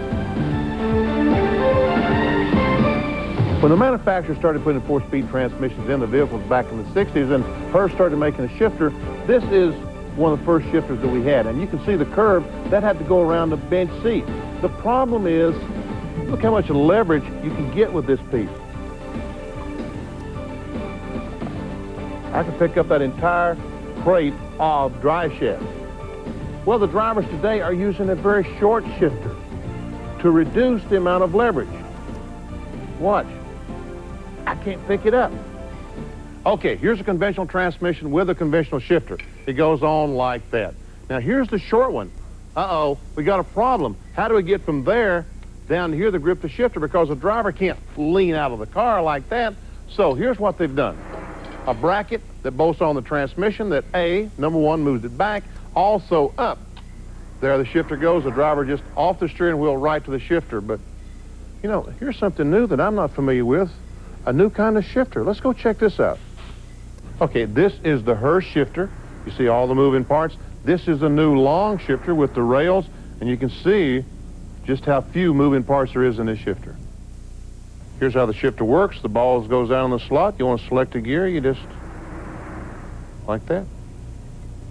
Okay, here we have it, the new long shifter, the short shifter. That's 3rd gear, 4th gear. Man, does that feel good. I'm not trying my hand driving again.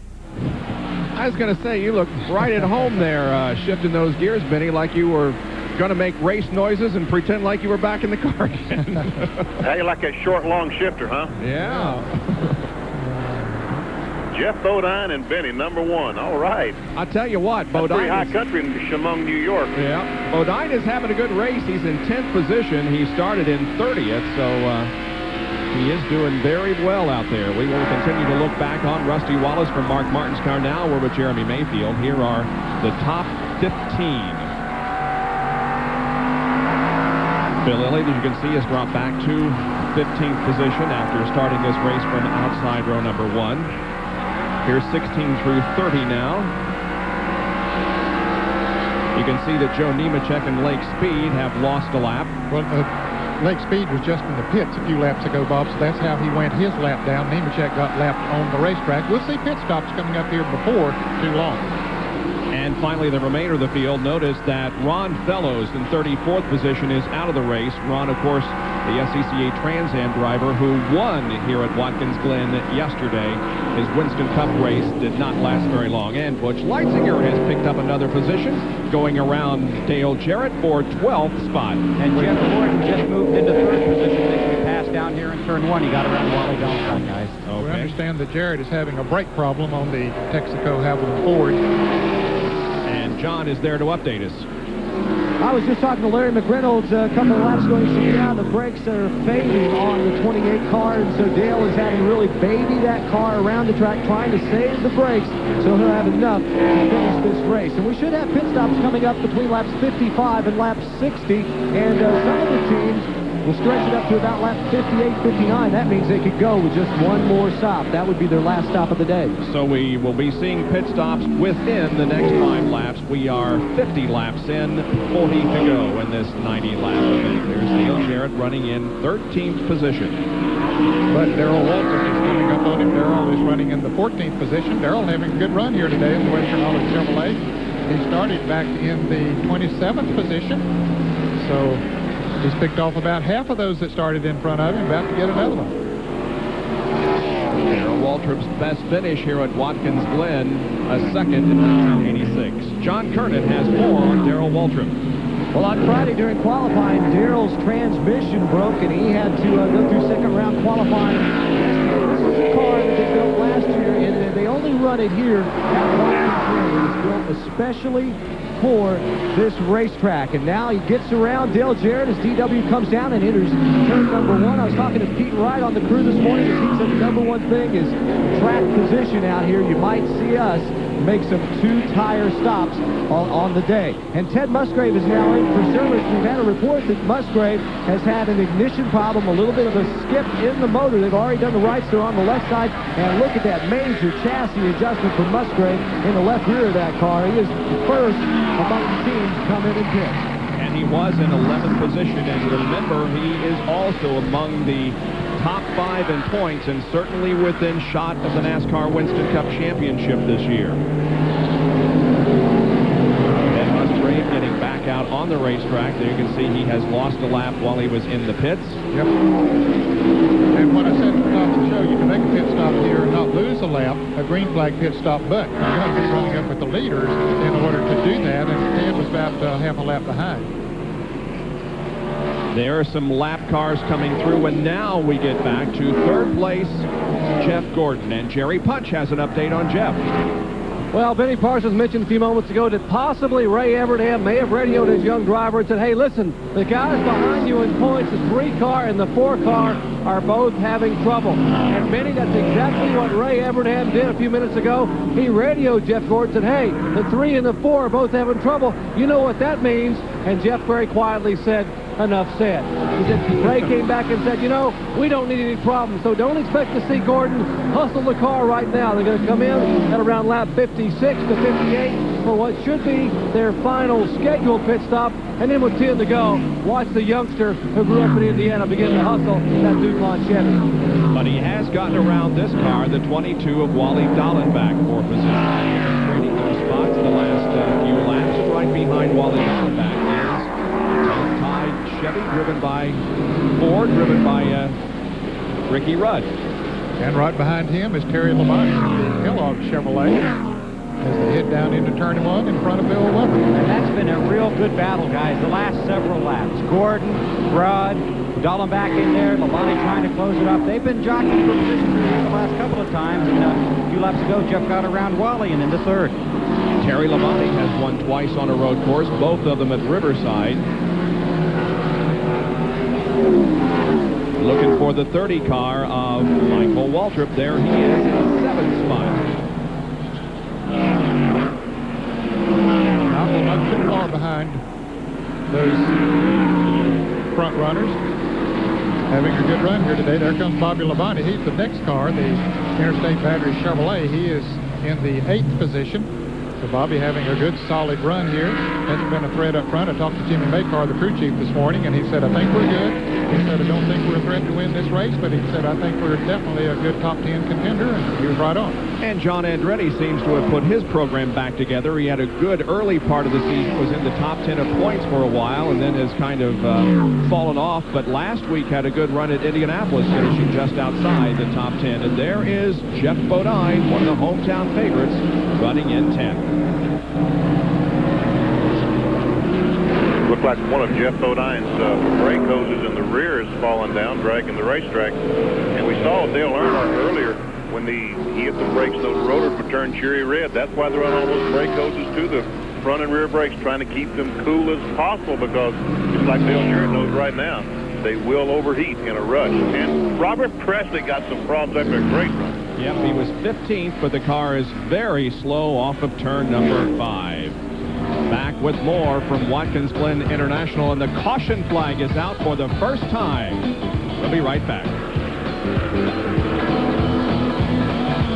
When traffic congestion changes, the threats to your car's engine change. That's why Quaker State has engineered intelligent oil.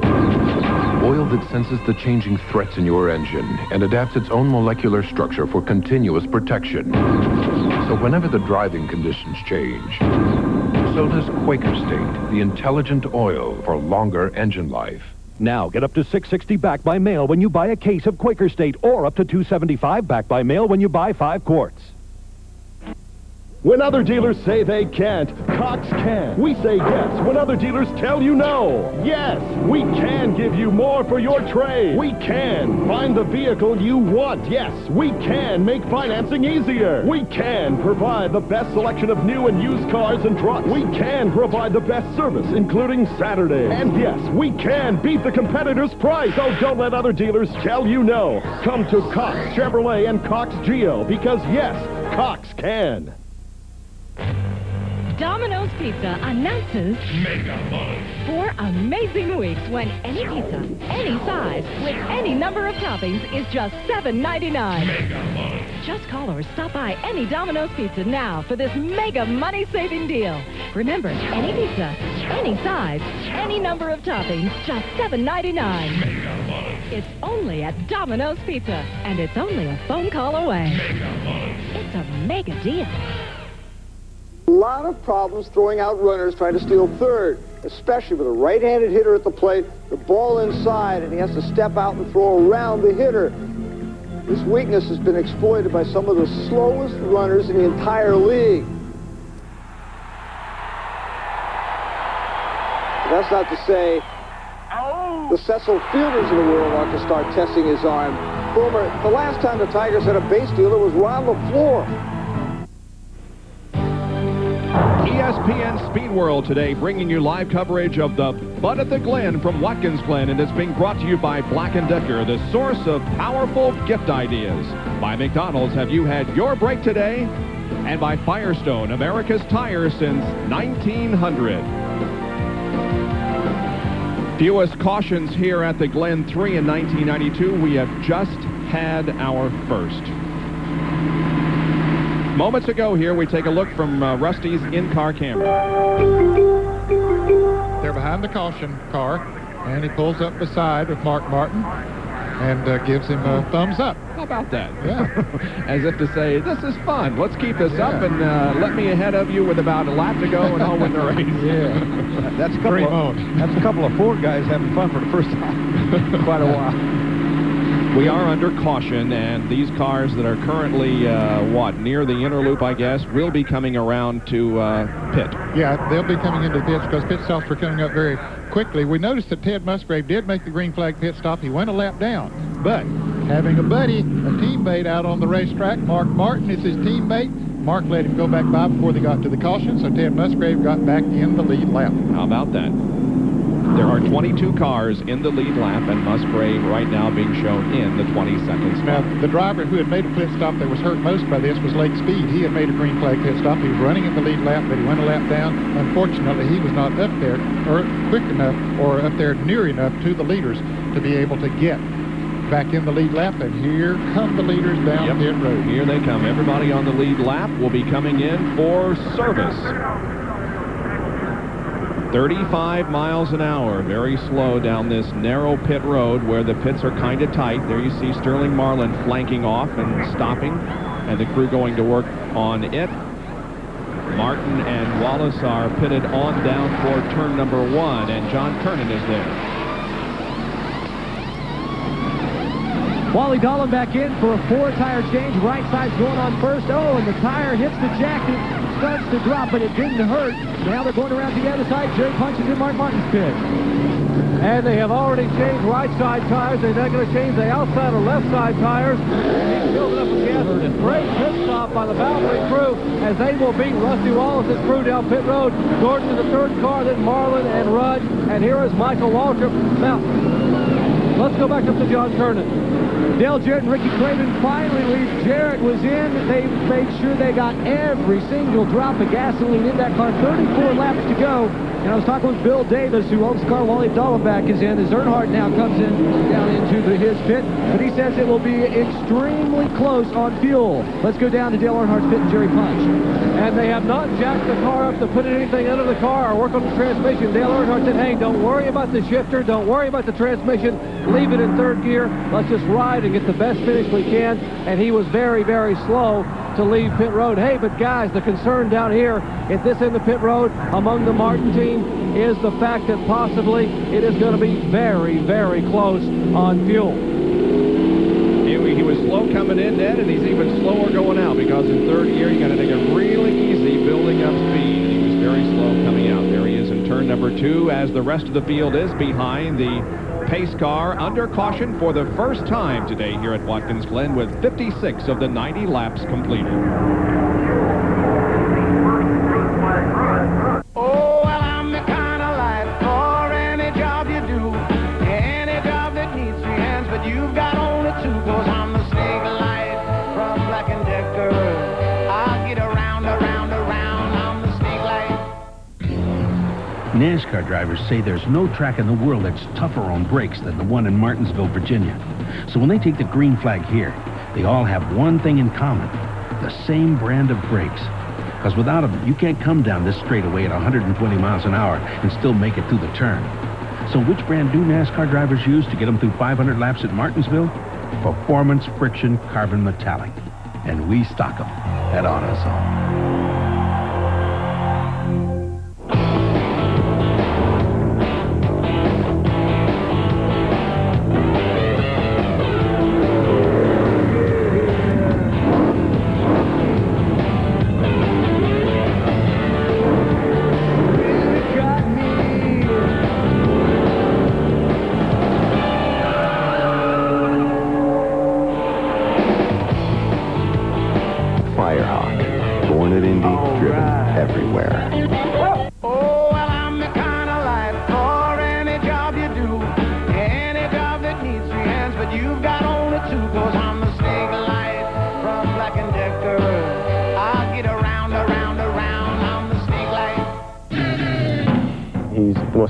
Tenacious guy I've seen on the court, and that's what makes him, the champion that he is.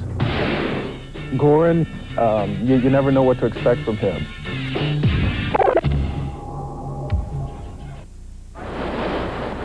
This is the world-famous Glen Gorge. It stretches west from its Main Street entrance in Watkins Glen to the Watkins Glen State Park. The 8th wonder of the world, they call it. It has 19 waterfalls. Very, very picturesque. We just went green.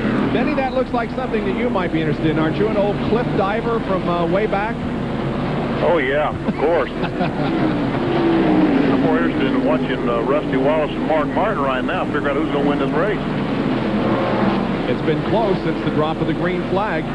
Mark Martin has held the lead for most of that time except during pit stops, but Rusty has never been more than just a few car lengths behind. They're bottled up behind now some slower traffic. That's Elton Sawyer and Bobby Hamilton. That's sometimes the break you look for if you're a Rusty Wallace trying to find a way by Mark Martin's. Have Mark get held up behind somebody and look to go the other way, but it didn't happen this time as they're clear out of here. Bob, this was a very quick caution, and I think NASCAR allowed all the cars to hit that wanted to, whether they were lap down or not, during that, when they came around that. We did see Sterling there in with the first. So he was, of course, a lap down. Look at this. Oh, boy. That was close. A face full of Ford. Well, you can see how mean that thing looks when he gets up there that close. So we understand that Robert Presley is still having a problem in the 33 car. Somewhere on the racetrack going slow. He came through the inner loop up here and he's shaking the car back and forth like something, like almost like a fuel problem, but he's just coasting. Got a yellow flag up here.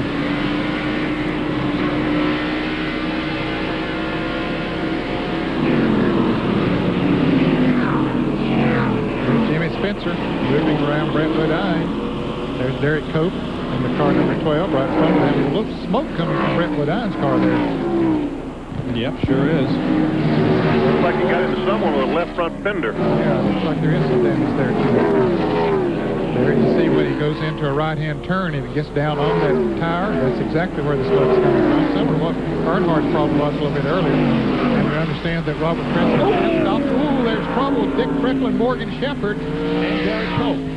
All three of them got together right up here by me, reminiscent of what I did a few years ago, I'm afraid. There was a full course yellow, guys, here this entire time for the 33 car as that pass attempt. Well, there still is no yellow out at the start-finish line.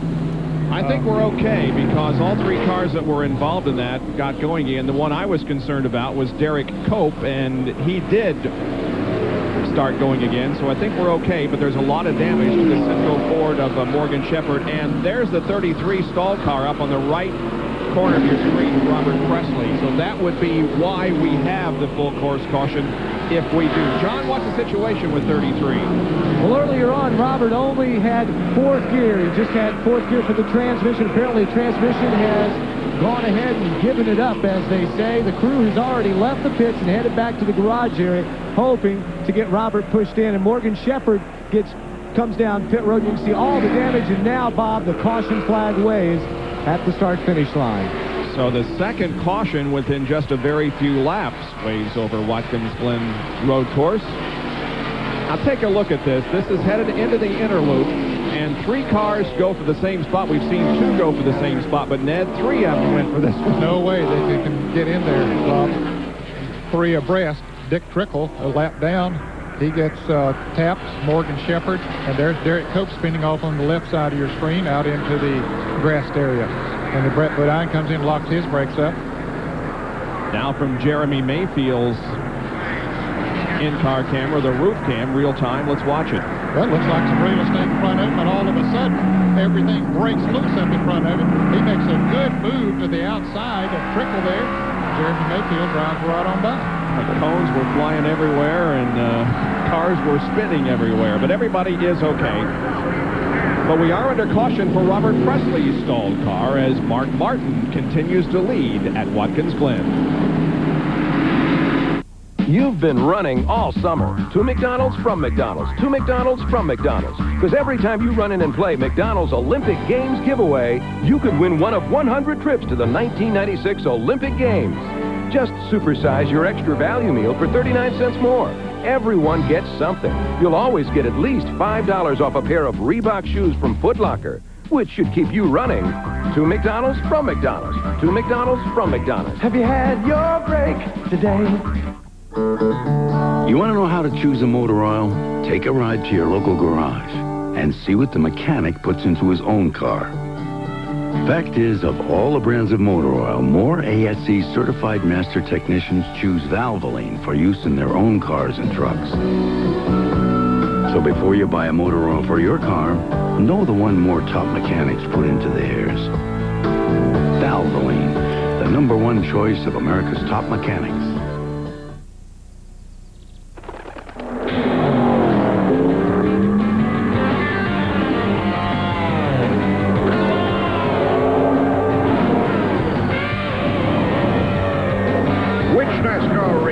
will have what it takes to win the UAW GM Teamwork of Excellence Award. Just ask Dale Earnhardt. Who the heck are those guys? UAW GM. Assembly line to finish line. Teamwork wins. On any given day at Sun Valley Middle School, you'll see something going on that is quite inspiring. Mr. Burns knows that to motivate and educate his students, he must make the learning process fun and interesting. And that's why NASCAR is now a part of everyday life for these students who are using NASCAR to help study math, science, reading, art, and even physical fitness. NASCAR, the teams, and drivers would like to recognize all of the teachers like Mr. Burns who are using NASCAR to help educate children. There's part of the crowd here at Watkins Glen, estimated at 150,000. It says, Davey, Alan, Neal, J.D., take care of Jerry, in reference to Jerry Garcia, of course, who passed away this past week. And early this morning, boy, lost one of my heroes, Mickey Mantle, passed away. He was a hero of mine, too, Bob. Sorry to hear that. All right, let's go to Jerry Punch for a report on pit road. Jerry?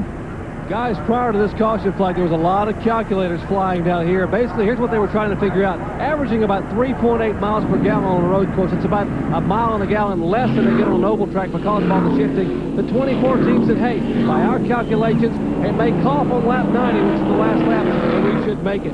Now, the 6 car said, our car will begin coughing and spitting on lap 89, and we may not make it. The 2 car said, hey, our car's going to cough and quit on lap 88. Now, Gordon, as I told you, they thought they could make it, so he stayed out. But the 6 car said, absolutely no way we can take a chance. We're going to come down pit road. They told Rusty, said, you do what the 6 car does. So obviously, here comes Mark, and here comes Rusty. They will come in, top them off. They should have no problem making it from here on. But Gordon is going to stay out and try to possibly get a road course victory and lengthen that Winston Cup point lead. And Jerry, you told us early in the show that track position is everything, and they're losing a lot of track position here, but it could pay off for them at the end of the race. Jeff Bodine, and a collision as they come out. Rusty ran into the back of Bodine, and I think Bodine may have hit Mark Martin. He appeared to from this angle, guys, and I'll tell you, what they were doing is they were slowing down to let that field go by because of the stop-and-go paddle at the end of pit road, and they really got jammed up there. Wow, this could really... And we can see how much damage to the right front of Rusty Wallace's car. He's going to have to go back in the pits because the tire is rubbing the fender. You're right, Vinny. A lot of smoke coming from that. Yeah, he's got too much damage to continue there. Mark Martin, he pulled up beside of Mark and said, how does it look? And Mark said, waved him off, said, you got to go back to the pits. Yeah. Let's look at it again. Okay, here they come out of the pits. And as Bill Weber pointed out, Mark Martin slowed down before those on the racetrack to go by. And Rusty, still going there pretty good to head of steam, runs into the back of Jeff Bodine. Take a look at it from the helicopter. Here we are, Mark Martin leaves. Here comes Jeff Bodine at a pretty good rate of speed down through there, but it looks like he's going to get slowed down. He sees what's happening up there. Rusty doesn't see what's happening apparently, and he comes in and hits Jeff Bodine. Bodine hits Mark Martin. Don't think it did too much damage to Mark Martin's car. Yeah, I think Rusty came out on the worst end of this deal. Let's take a look from Mark's bumper cam looking back on Jeff. There's the hit that, well, hit it pretty good. Significant, yeah. Really, yeah. It's harder than it looked. Looked like it could have knocked that spoiler up a little bit back there. There's the damage on the right side of Rusty's car. Smoke pouring from the right corner. We're in the inner... Boy, Rusty Wallace just cannot catch a break, can he? Nope, that's for sure. 6th in points coming in, 473 behind the leader, Jeff Gordon. And at this point of the season, you figure that the Winston Cup champion is going to come from the top 5 because the top 5 are only separated by 218 points. Well, the fine folks at Steel are bringing you today's terrific helicopter shots. Steel, makers of a full line of leaf blowers, trimmers, and the #1 selling brand of chainsaws nationwide. Steel, powerful, easy to use, and durable. Great shots from overhead at Watkins Glen. You know, Mark Martin, I think, stopped on his own. I don't believe that the stop man was down that far. I think that Steve Mills or someone probably said to Mark, look, you've got to let the field go by. You can't blend in. in the middle of the pack, you have to wait till the field goes by. So I think he was slowing down his own because the stop man that holds the paddle is back up on pit road 30, 40 yards before these fellows had the accident. So I think that Steve Neal probably told him that, and Mark did it on his own. You're exactly right, Benny, because the paddle was actually green when they emerged from their pit stalls. And Mark started coming down pit road, and either on his own or, as you mentioned, from word from Steve Neal, slowed down, and that's when that chain reaction accident happened. But the paddle was green when Mark emerged from his pit stall. Okay, the green flag is coming out, and Rusty Wallace, let's see. Staying out, isn't he? Let's see. Nope, he's coming down pit road. He and Elton Sawyer both coming down pit road. So, boy, it is a tough break for Rusty Wallace and the Miller Genuine Draft Team as he comes down pit road slowly. There you can see his car headed into the pits at the 35 miles an hour speed limit. They'll have to perhaps change that right side tire. Definitely pull that sheet metal away. Jerry Punch. Unbelievable. The man who dominated the road course racing from 1987 to 1990, winning 5 out of 7 events, again has not gone to victory lane since June of 1990, and looks like it won't happen today. Right front fender crumpled back in. The crew now pulling, trying to get that fender pulled away. Todd Parrott now trying to pull the fender back up. One crew member inside, and what they're working on is the area of the brake caliper, and now Robin Pemberton gets out here and will try to cut one of the brake ducts that apparently has gotten wrapped around part of the A-frame. So a lot of valuable time. Now remember, it takes over 1 minute and 15 seconds to run a lap here, even under green, this late in the race. So Rusty in no jeopardy of losing a lap, but possibly losing the race. Well, that may already be gone, Bob. And here come the leaders now off of corner number 11, and so Rusty will lose a lap. Jeff Gordon is the leader of the race, and Wally Dallenbach is second. He may be making a move on Jeff. Wally steps out of line, then ducks back into behind the DuPont Chevrolet, chased by Ricky Rudd, Terry Labonte, Bobby Labonte, and Darrell Waltrip, your top 6. They're in single file formation. Let's go back to Rusty Wallace's situation. Here is the real time in car as he ran into the back of Jeff Bodine a few minutes ago as he was coming off pit road.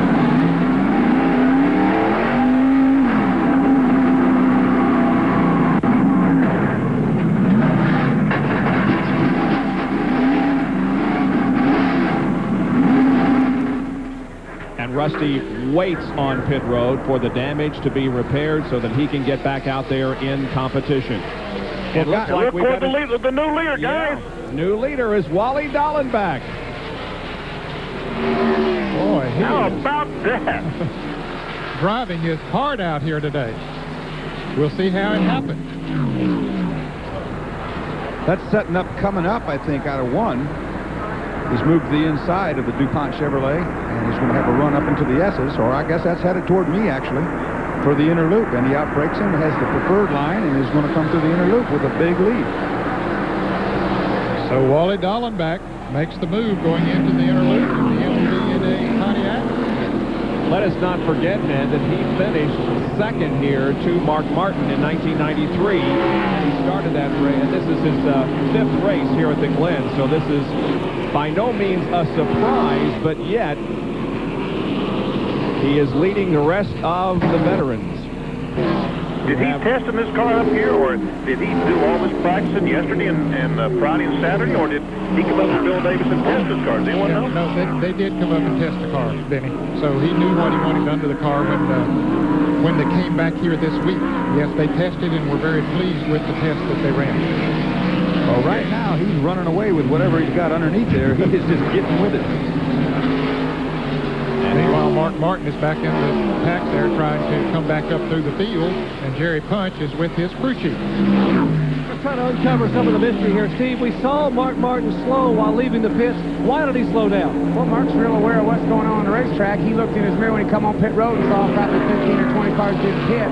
He knew with us just getting gas for 2 or 3 seconds, when we pulled off pit road, we'd be ahead of some of the cars on the racetrack, and you can't come out of the pits in front of them.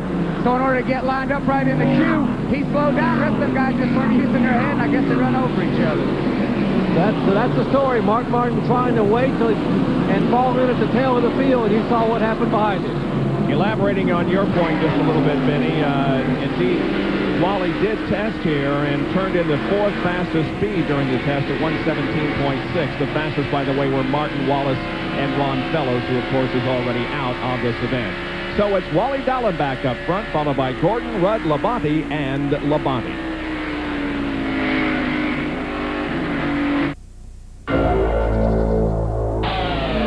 They're the young guns of racing. And on their Sunday afternoon showdown, these next-generation superstars start with the next-generation die-hard battery. The longest-lasting die-hard ever. The same die-hard you can buy at Sears. Don't trust your Sunday drives to anything less.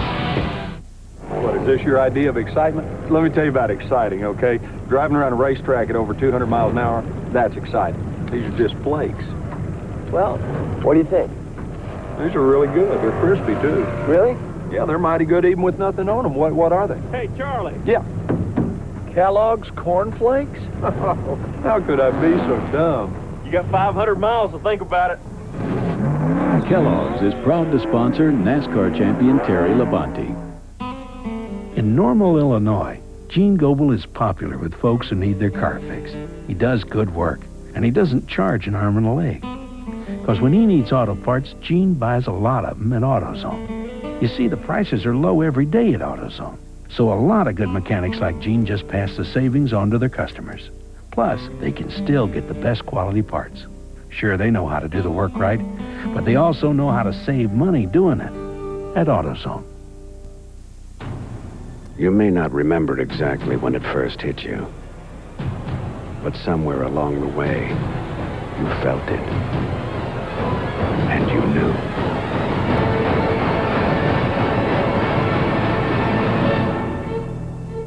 It's coming. NFL Game Day on ESPN. Watch it at a new time. Sundays at 11:45. Starts September 3rd. Tonight at 8 o'clock here on ESPN. Catch the Sunday night baseball game between the Mets and the Astros. The Mets, of course, getting rid of high-priced veterans like Bobby Bonilla and Brett Saberhagen. The Astros, taking off in the second half, have made a run at the National League Central leading Cincinnati Reds. The Mets and the Astros will battle it out at 8 o'clock tonight on ESPN Sunday Night Baseball. Here's our Budweiser race recap now. And Wally Dallenbach is the leader at the end of 65 laps. We've had 6 lead changes, 2 caution periods, a total of 4 laps, and the average speed of the race is 102.092. That is a record. The previous record, 93.752, held set in 1994. There are the cars that have led a lap. Mark Martin, of course, has led the most. He is back in the pack, fighting his way up through after a pit stop under caution. He is back up to 7th now. And there are the cars that have dropped out of competition, including Strickland, Petty, Burton, Mash, Schrader, and also out of the race was Ron Fellows. And there is the interval between first and second. Wally Dallenbach enters turn 1, and there is Cook and Rudd and Labonte. And Mark Martin makes a move to the inside of Darrell Waltrip, picks up a position, and now he follows Bobby Labonte heading to turn 2. Martin up to 6th place. He hasn't had this experience today, Rob, of trying to come up through the field. And as we said early, it's tough to pass on this racetrack, even though he has a very fast race car. Mark Martin is driving the same car that he drove here in 1990 and 91 and 92 and 93 and 94. He likes that car. He likes it. Yeah. Well, they did. It's been good to him. Yeah, they brought a brand new car up here, brought this car up here, and he liked the old car the best. So we said, okay, we'll take it back.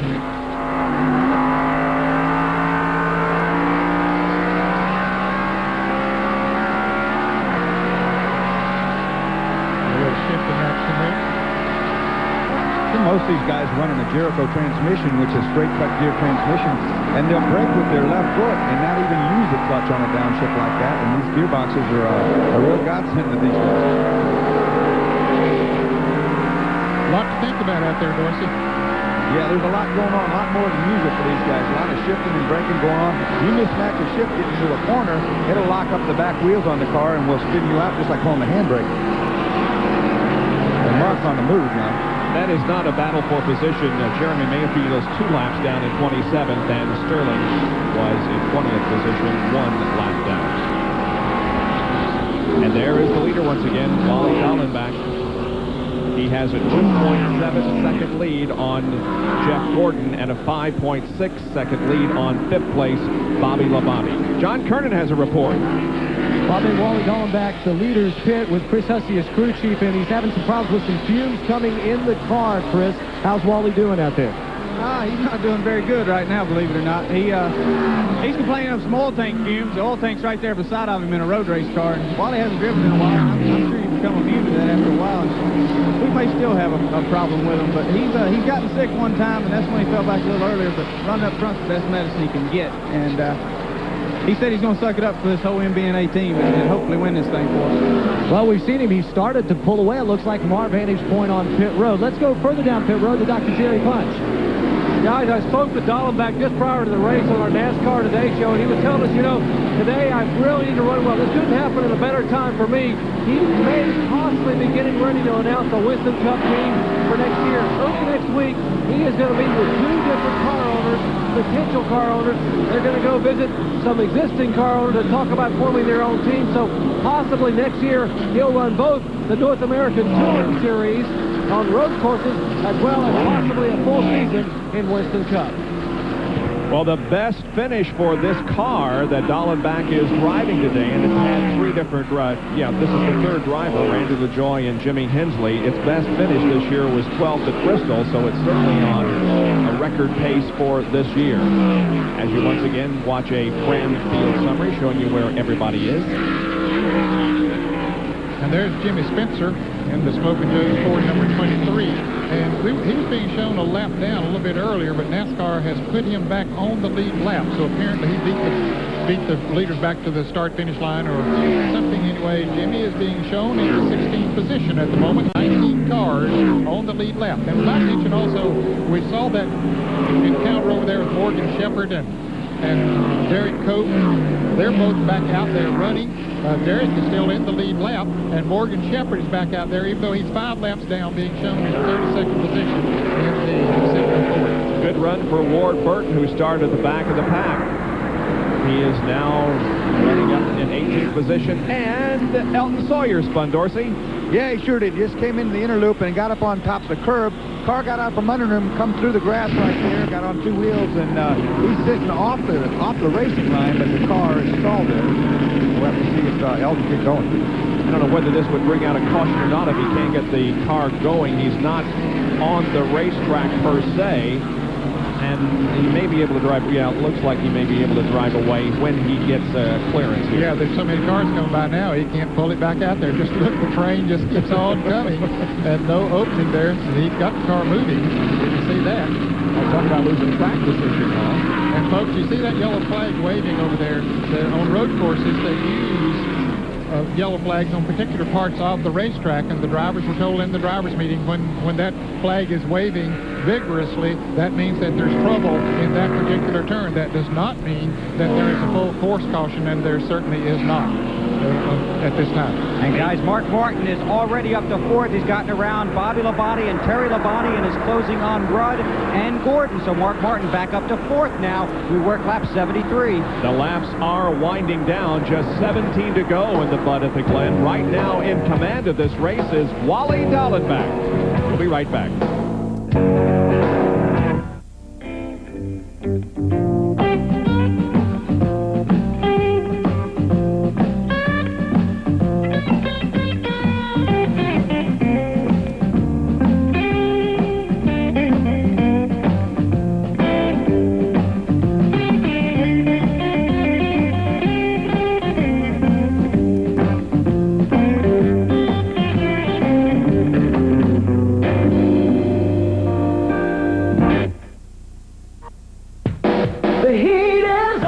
heat is on now at your local Mercury dealer during the Mercury Clearance Countdown with hot deals on some of the year's best cars, like the hot new Mercury Mystique, a Car and Driver 10 Best starting at just $15,850. That's over $1,500 less than Altima and Accord. Plus, Mystique has features you can't get on the competition and a hot lease rate. So come in now while the deals are hot during the Mercury Clearance Countdown at your local Mercury dealer. The heat is Heidi-ho, neighbor. Wow. Working on that cantankerous appurtenance again? Cantankerous what?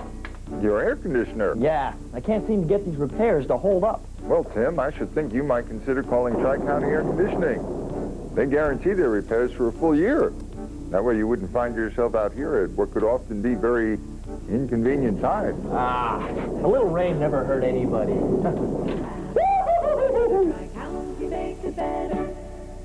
You know, I guess it's something like you get addicted to it. I ain't lying. Just like a guy gets to playing, never play golf and go out and play around. Hey, man, he hooked. Stay tuned after today's race for NASCAR Shop Talk.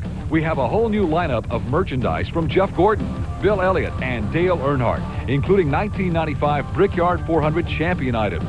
That's today at 3:30 Eastern.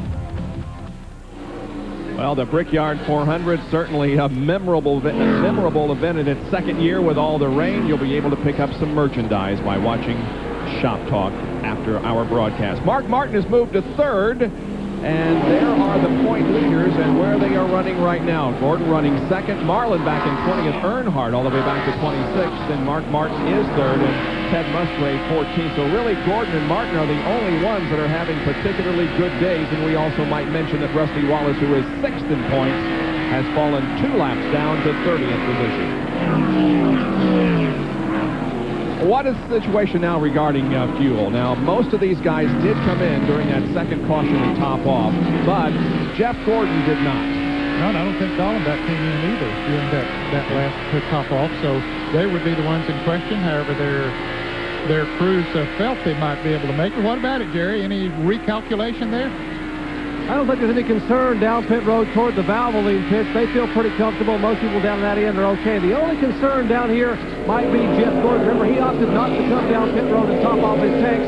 I spoke with Ray Evernham, and Ray, being the comedian he is, said, hey, you know, Doc, I think we're okay. We're going to run out somewhere between lap 89 and lap 91. We hope it's closer to 91, but we only have to run 90 and get the checkered flag. But it's going to be very, very close for the DuPont team.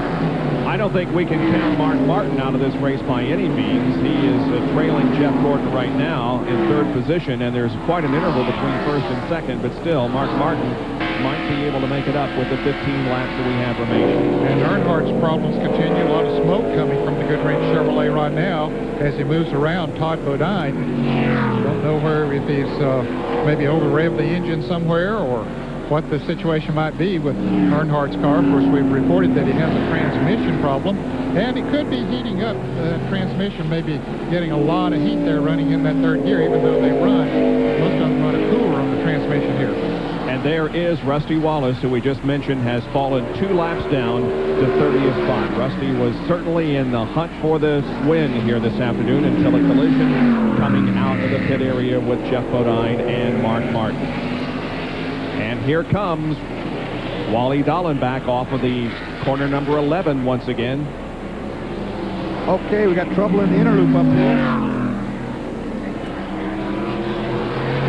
Well, let's see if we get a second place position change. Yes, Bill, right in front of you. Mark Martin around Jeff Gordon, and Todd Bodine is off the track, Dorsey.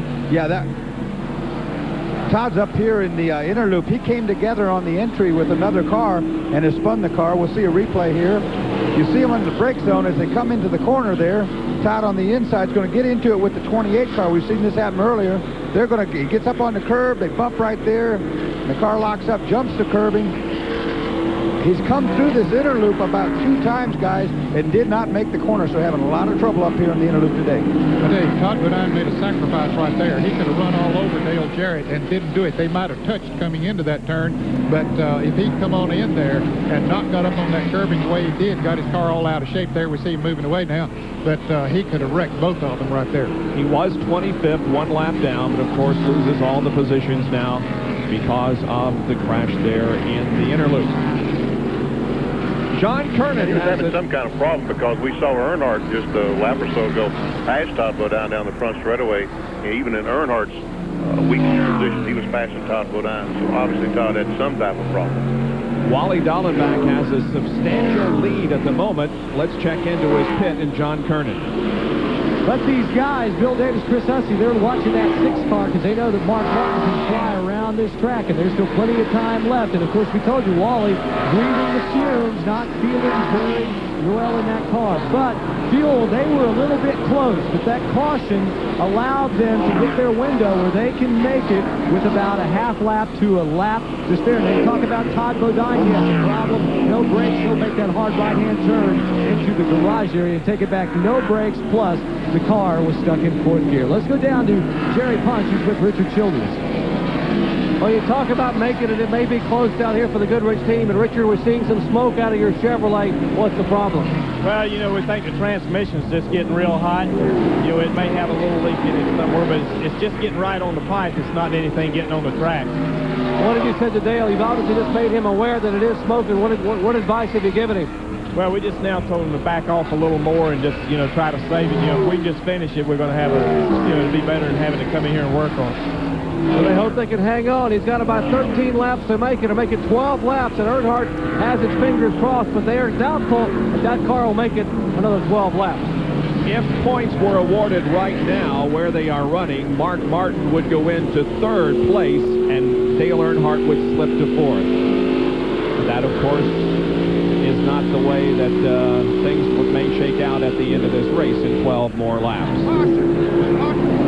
Caution is out. Caution is out for some reason. Let's check around the course and see if we can determine why. This is the 3rd caution of the afternoon, tying the fewest number. Well, that's going to help Mark Martin. He was 5 seconds behind Wally Dallenbach. Now he'll be right up on his bumper. And, of course, it'll help the fuel situation with Jeff Gordon and Wally Dallenbach if there was any question there to begin with. And them running under caution, of course, won't use quite as much fuel. Well, guys, something I have been observing for the last 4 or 5 laps up here is that Wally Dallenbach's car is leaking a lot of oil, or it's leaking a lot of smoke, I should say, and he's complaining about fumes when he goes through the outer loop. He got a lot of smoke coming out with him. So this thing is not over by any means. We have 10 laps to go in this event. The caution is out for the 3rd time. Back with more right after this.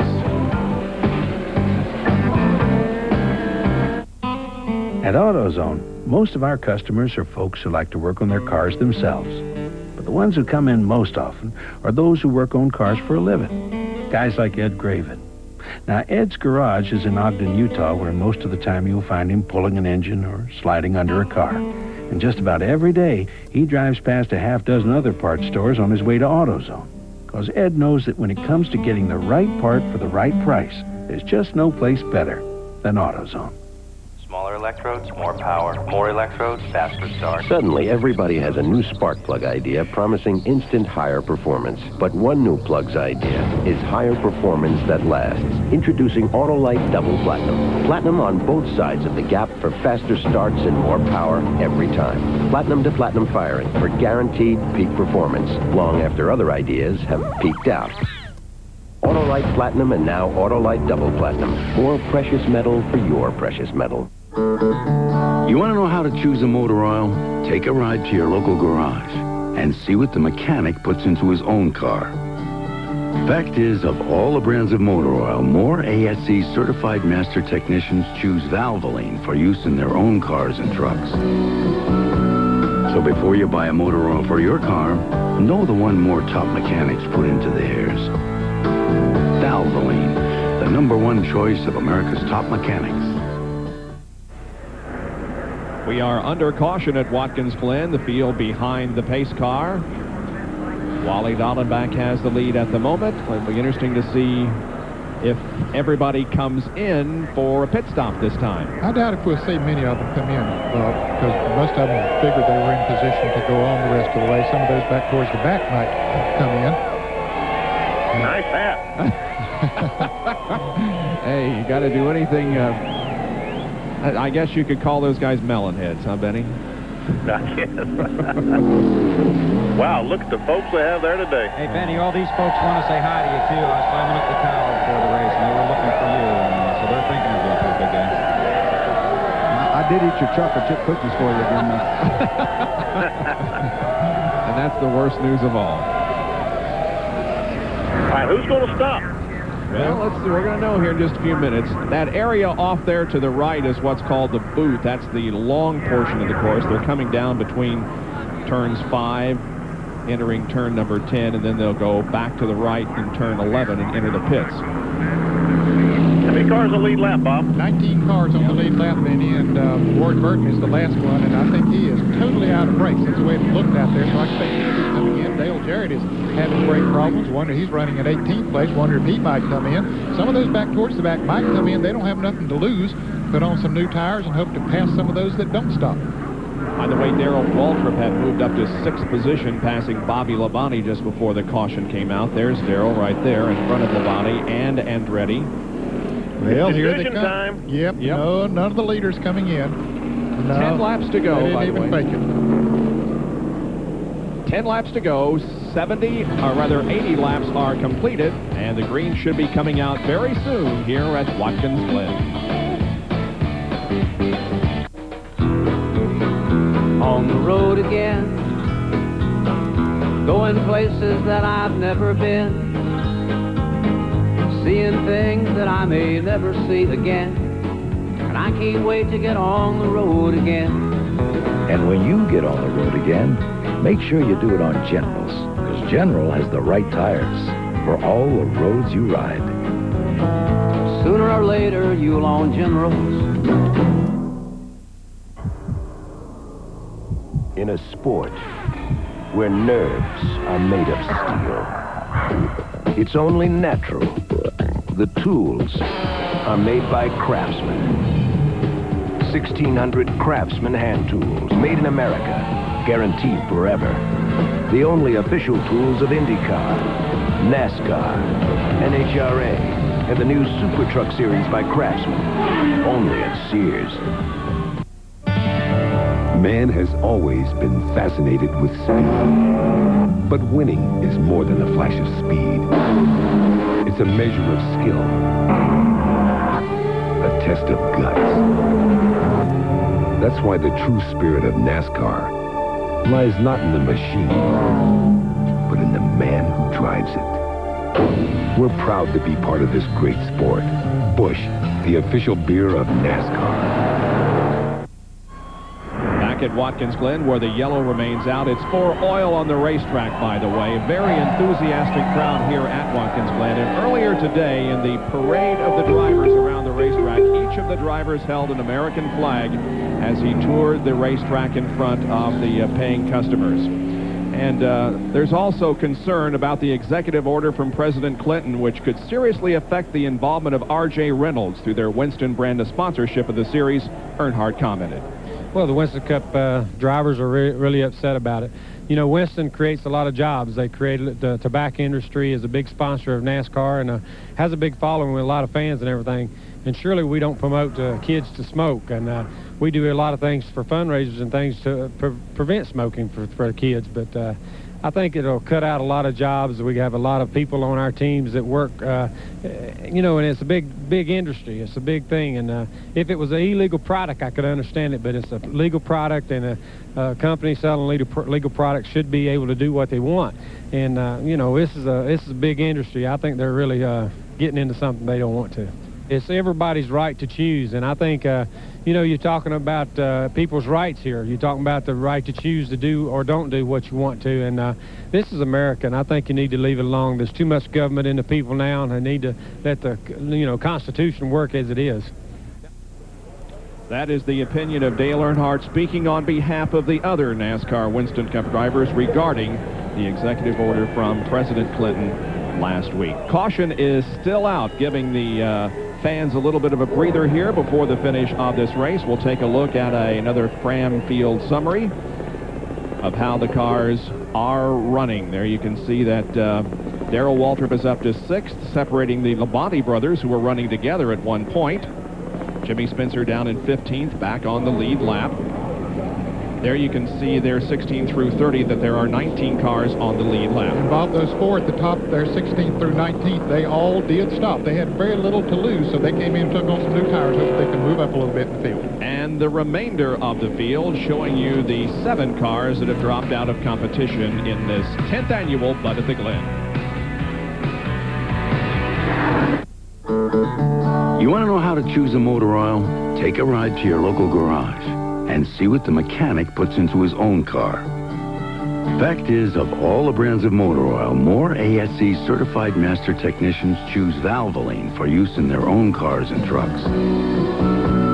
So before you buy a motor oil for your car, know the one more top mechanics put into theirs. Valvoline, the #1 choice of America's top mechanics. In Floyd's Knobs, Indiana, people drive for miles around just to see Don Ballard. Because when it comes to car repair, well, there's not much he can't fix. You see, Don's the type of guy who believes that doing a job right and saving money go hand in hand. So he begins each job with a trip to AutoZone. Sure, it's a 20-mile drive. There are other parts stores along the way. But for Don, when it comes to getting the right part for the right price, there's just no place better than AutoZone.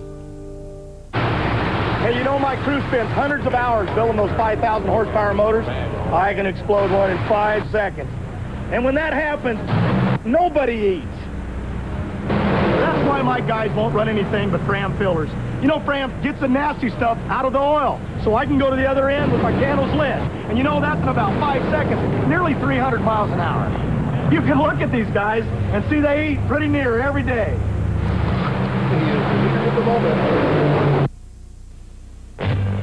Domino's Pizza announces Mega Money. 4 amazing weeks when any pizza, any size, with any number of toppings is just $7.99. Mega Money. Just call or stop by any Domino's Pizza now for this mega money-saving deal.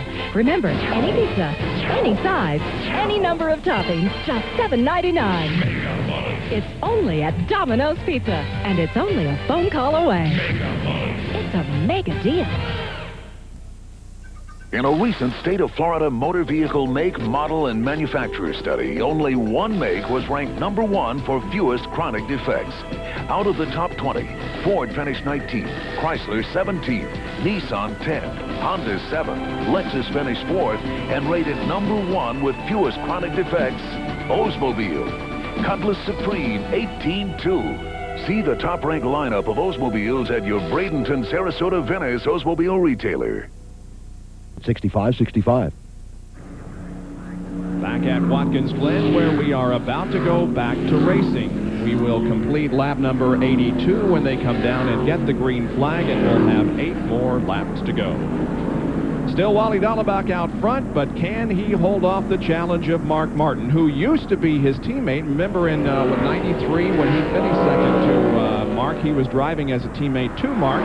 Well, they're back at the same situation. They're not teammates, but they're running first and second now as the green comes out. And Dallenbach leads the charge down into turn 1. Mark looks to the inside but falls back in line. Then it's Gordon, followed by Rudd, Terry Labonte, Darrell Waltrip, and Bobby Labonte. The race is on into turn 2. It's still Dallenbach. Now it should be single file till they get back to Dorsey and headed to the inner loop. Boy, don't you love it when they do this. 8 laps to go, and they're going to get after it right now. Wally opening up a little bit of a lead on Mark. That's a pretty good lead as he got up the S's clean. Remember, the cars behind are in dirty air. They get a little bit of push to him. So Wally in command right now as he heads into the inner loop. Now, Dorsey, you mentioned that thing has been smoking in your area. Dallenbach's car did at that time. You see any evidence? What's been smoking as he heads down where he is right now, as he heads down the hill around the outer loop. No, right now it's clean. The car has no smoke back to tell whatsoever. Side by side, 28 car up alongside the guardrail. Just nicks it. He recovered. Good recovery there. Good. Riding with Jeremy Mayfield, that's Derek Pope just ahead. Cope is 3 laps down in 29. Heavy smoke in the 87 car coming through the outer loop, guys. Okay. Jeremy Mayfield is 3 laps down in 29th. Cope is running in the 18th position. On the lead lap. On the lead lap, yep. Dallenbach holds off Martin and the others for another lap now with 7 to go. Darrell Waltrip got a little squirrely there. Now is into the grass, gets back on course. John Andretti with a nifty move to dive inside. Darrell back up to speed and into 2. John Andretti having a good run here today, Bob. Yeah, he sure is. Let's see. He is up now to 7th position. And this is his first time in a stock car on this road First course. time that he has run a stock car on this track. He has won here. Here it is again as Darrell goes off. Comes back right in front of John, who makes a nifty move to miss him. Andretti has won on this track on the longer course in an IMSA car, but has never driven this particular course in this kind of race car. He was between rides a year ago here. Yep. A year ago next week, he got in the SDP Pontiac, set it on the outside pole for the race in Michigan that we'll be covering next week. Yep. Let's see if Mark can get a jump off the corner and come down the straightaway and make a move on Dallenbach. Nope, not this time. But he's moving in as they head into turn 1 in front of Bill Weber. He's going to dive to the inside. This could be it. The fans on their feet. And Mark Martin recaptures the lead. Dallenbach falls in the second. Gordon closes, tries the outside. Dallenbach looks to slam the door. Mark Martin, the pole sitter, looking to repeat as the race leader once again with 6 to go. Wally held out wide there. He was going to try to do that inside pass, but he turned in too early, had to get out of the throttle, and almost fell back into the clutches of Jeff Gordon as they come now up into the inner loop. And that's exactly what he tried to do, and the move that Bill Elliott made in the very early stages of the race, but it didn't work for Wally Dallenbach, who has to now settle for 2nd position. And Jeff Gordon is right there in 3rd. Ricky Rudd is not too far behind in 4th. Harry Labonte in 5th. And Bobby Labonte up to 6th now. I tell you what, my hat's off to Dallenbach. He has done a fantastic job today under circumstances that are less than desirable because, let's face it, this might be the most important stock car race he's ever run in his life. He has come back from as low as 9th position. Mark Martin has to once again take the lead from Wally Dallenbach, but you're right, Benny. Dallenbach has turned in a very impressive performance this afternoon. 5 laps to go now in the mud of the Glen. And the Unocal bonus money would go to Mark Martin. That's only $15,200. It was captured, of course, by Sterling Marlin 2 races ago at Talladega. You know, this is the part of the racetrack last year that Mark Martin was so strong up through the S's, but it looks like this year that Dallenbach is as good through the S's as Mark Martin. Well, Wally's not giving up by any means yet. He's got 5 laps to go. He might be able to take a deep breath under a brake zone, close up the little deficit that we see here right now. He's going to try everything he can to win this race. Mark Martin, by the way, has led the most laps and will get the 5 bonus points in that category.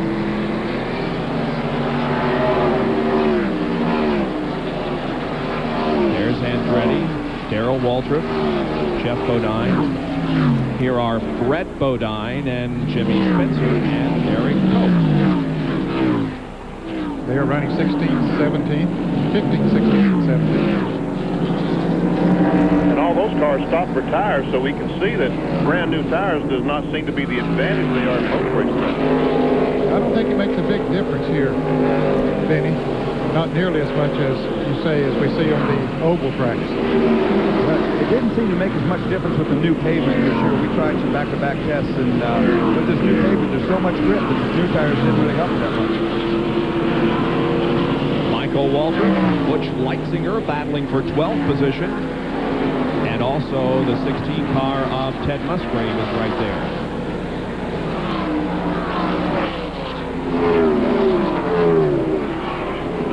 You know, Michael Waltrip in that Denzel Pontiac has run better than this position all day long. Evidently, something going away here near the end. Yeah, he was up there in the top 10 for a good while, Benny, and now being shown in the 12th position.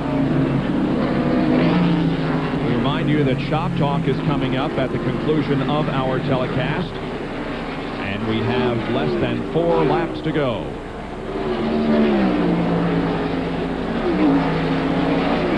Here's the leader, Mark Martin, coming around corner number 11, completing lap 87. 3 to go now. Dallenbach continues to run in second position.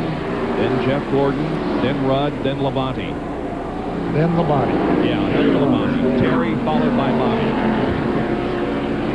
John Andretti is 7th, Darrell Waltrip 8th, Jeff Bodine 9th, and Ricky Craven with a good run here in 10th place, and he has spun out twice. Yes, he has. Still is on the lead lap and in 10th place. Ricky Craven. And Bill Elliott is back to 11th spot after starting from the front row. There's Ricky Craven. Good job by the rookie. The other contender with the rookie points, Robert Presley, will finish down in 33rd. Presley has had problems resulting in his 33rd place at the moment, but Ricky Craven has hung in there. So that'll, if he gets a top 10 finish out of this, is certainly going to help him in the Max Race Cars Rookie of the Year contest. Somebody smoking ahead of him. That's Jeff Bodine, who may be losing an engine here with just a couple of laps to go in 9th position. I don't know. Is that what's it? If it breaks, it doesn't look like that smoke is coming out the exhaust pipe, Bob, so maybe it's not an engine problem. He's only got 2 more laps to go to finish the event. Looks like a brake problem, a hub problem or something like that. Yeah.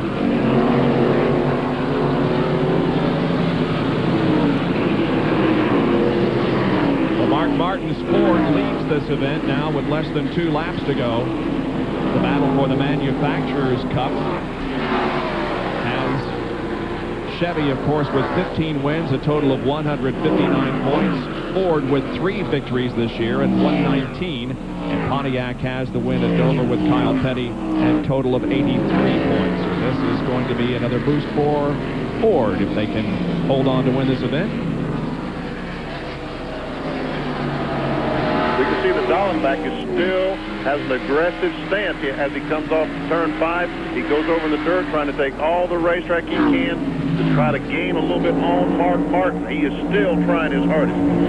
Dallenbach has radioed the crew to have oxygen ready in 1 more lap when this race is over. Obviously, the young man is becoming ill from inhaling the fumes coming from that car, but on the other hand, with just 1 more lap to go, he can hang in there and finish the race. Mark Martin the Dallenbach on the final lap. Go ahead. Sorry, the Dallenbach car has begun smoking again. About 3 laps ago, it was smoking heavily like it was before, so I'm sure that's what he's breathing, and that's not much fun in this kind of heat. Mark Martin is headed down the backstretch for the final time, looking toward the inner loop. There is Wally Dallenbach in 2nd spot. And everybody in single file through here, no positions being battled for on the last lap. But now we see Spencer and Koch and Mayfield side by side, and Waltrip. Oh, and Jimmy goes over the Spencer goes around here. Waltrip gets on through it. Derek Koch gets through it. Spencer out in the grass. He's going to come back. He's going to lose about 4 or 5 positions. Uh-oh, he's spun it around again. Well, while all that is going on, Mark Martin comes through corner number 11, and Mark Martin is 3 for 3 at Watkins Glen. He has won the 10th annual Bud at the Glen. It's his 16th career win, 3rd on a road course, and 3rd in a row here at Watkins Glen. And 4 of the last 5 road course races have now been won from the pole. Everybody else coming down. There's Michael Waltrip crossing the line. There is Mark Martin, who has won again after an incident in the inner loop on the last lap among some of those battling for position. Yep, Mr. Excitement's going to turn in here and hit this curb. Watch the car jump in the air right there. That loosens the thing up. He comes in, hits this curb. No control now. He spins it. You'll see him jump on the throttle. His tires will start smoking. Tries to finish his spin off, and now nobody behind him has a clue what's going to do. But everybody missed him. That was the amazing thing. Maybe a little bit of contact with Michael Waltrip, but Derek Cope was able to avoid all of that action. Mark Martin has won here at Watkins Glen. We'll be back to talk with him in a moment. Smaller electrodes, more power. More electrodes, faster start. Suddenly, everybody has a new spark plug idea promising instant higher performance. But one new plug's idea is higher performance that lasts. Introducing Autolite Double Platinum. Platinum on both sides of the gap for faster starts and more power every time. Platinum to platinum firing for guaranteed peak performance, long after other ideas have peaked out. Autolite Platinum and now Autolite Double Platinum. More precious metal for your precious metal. Daddy, will you read me a story? Sure, Pumpkin. Once upon a time, there was a beautiful princess. A princess? Who lived in a magical kingdom. One day, she met a guy with a doctor's degree, and they lived happily ever after. Now tell your mother to put you to bed. It's time for NFL Prime Monday. Time for Sunday's highlights. Time for Tirico, Theismann, and Sharp setting up Monday night's game. No princess, no magic kingdom. Just football, football, football. I hate Mondays. Well, the victorious crew heads for victory lane after Mark Martin has done it here at the Glen once again. Your results: Dallenbach with a strong second performance. Jeff Gordon finishes third. Those that you traditionally think of as road course racers are fourth and fifth. Rudd and Terry Labonte, with Bobby Labonte finishing sixth. Good run for John Andretti. Darrell Waltrip with eighth. Jeff Bodine ninth, and Ricky Craven rounds out the top 10. There were 19 cars on the lead lap. And there you can see Sterling Marlin finishing only one position ahead of him in 21st. And the remainder of the 40 cars that started this event about 2.5 hours ago. You see Joe Nemechek there in 31st position. He dropped out just with a few laps to go, had to push his car into the garage area. Mark Martin has pulled his Valvoline Ford into victory lane. Taking the steering wheel off, getting a refreshing drink before he comes out of the car, where Jerry Punch is waiting on him to talk to the champion of the Glen once again. Here he is out of the car, Mark Martin. And Mark getting a big deep breath and a gulp of Gatorade. Mark, congratulations on an outstanding effort. Boy, you had to come back there toward the end. Wally was tough. Well, it was really tough. Happy birthday, Arlene. We did it. Hey, Matt, I hope you're watching, buddy. I wish you were here. Got to thank Valvoline, Cummins, and Goodyear, Ford, and that team. They're the best, man. They got me in the best race car on the racetrack. Wally was tough. Rusty was tough, but we had it there at the end. What about that close call coming off pit road? You slowed down. It looked like to let the field go by, and then you get punted from behind. Yeah, you got to let those guys go by, and I saw them, and I said, well, I'm going to slow up here and let them go. And the guys behind me must have kind of been racing each other off the end of pit road. And I got run into the back of it, messed Rusty up. It's just one of those things. You had the feel for Wally Dallenbach. You've been there. He was your teammate one time. You know how much he needed to win or wanted to win, but hey, that's part of it. Let me tell you something. I wanted Wally to win, but not at my expense. We're really glad to win, but I would have loved to have seen Wally win. I really would have. He drove a great race, and they had a good race car. 3 consecutive wins here at Watkins Glen. His second win in 1995, Bob, as Mark Martin in victory lane. Mark Martin with his second win of 1995 at Watkins Glen International here in New York. We'll be back to wrap it up in just a moment. Hey, you know my crew spends hundreds of hours building those 5,000 horsepower motors. I can explode one in 5 seconds. And when that happens, nobody eats.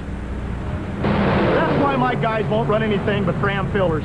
You know, Fram gets the nasty stuff out of the oil, so I can go to the other end with my candles lit. And you know, that's in about 5 seconds, nearly 300 miles an hour. You can look at these guys and see they eat pretty near every day.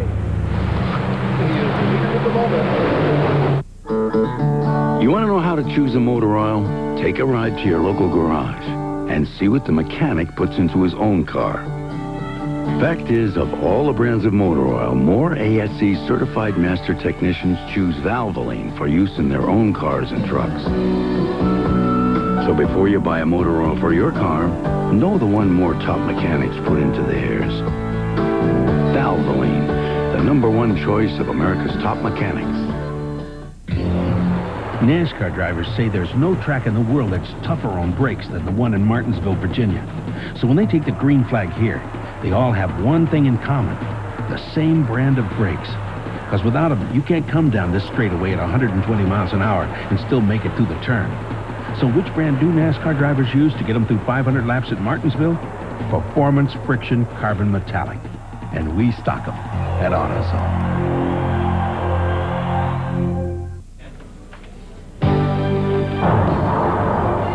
ESPN Speed World coverage of the Bud at the Glen has been brought to you by Allied Signals Fram Filters. You can pay a little now or a lot later. By Valvoline, the #1 choice of America's top mechanics. By the more than 1,000 AutoZone stores across America. AutoZone, the best parts in auto parts. We ran this race today, won by Mark Martin at record speed, 100.30 miles an hour, the average for the 90 laps. Now the point standings. Jeff Gordon holds on to the lead. Sterling Marlin second. Mark Martin has moved up one position. Earnhardt down one position. Ted Musgrave remains in fifth. In the manufacturer's points battle, another win for Ford. They now have 4 wins and a total of 128 points. Chevy with 15 wins and 163 points. Well, next week we have more auto racing for you on Friday at 3 o'clock Eastern Time on ESPN2, qualifying for the Goodwrench 400 at Michigan International. We'll see you with Speed Week at 12:30 Friday night. And then Saturday, NASCAR Today at 11 o'clock from MIS. The Detroit Gasket 200 Busch Grand National race at noon. NASCAR Today on ESPN2 at noon on Sunday. And then our live coverage of the GM Goodwrench 400 next Sunday afternoon from Michigan. Next, Shop Talk with Dale Earnhardt and an opportunity to buy some Brickyard 400 memorabilia.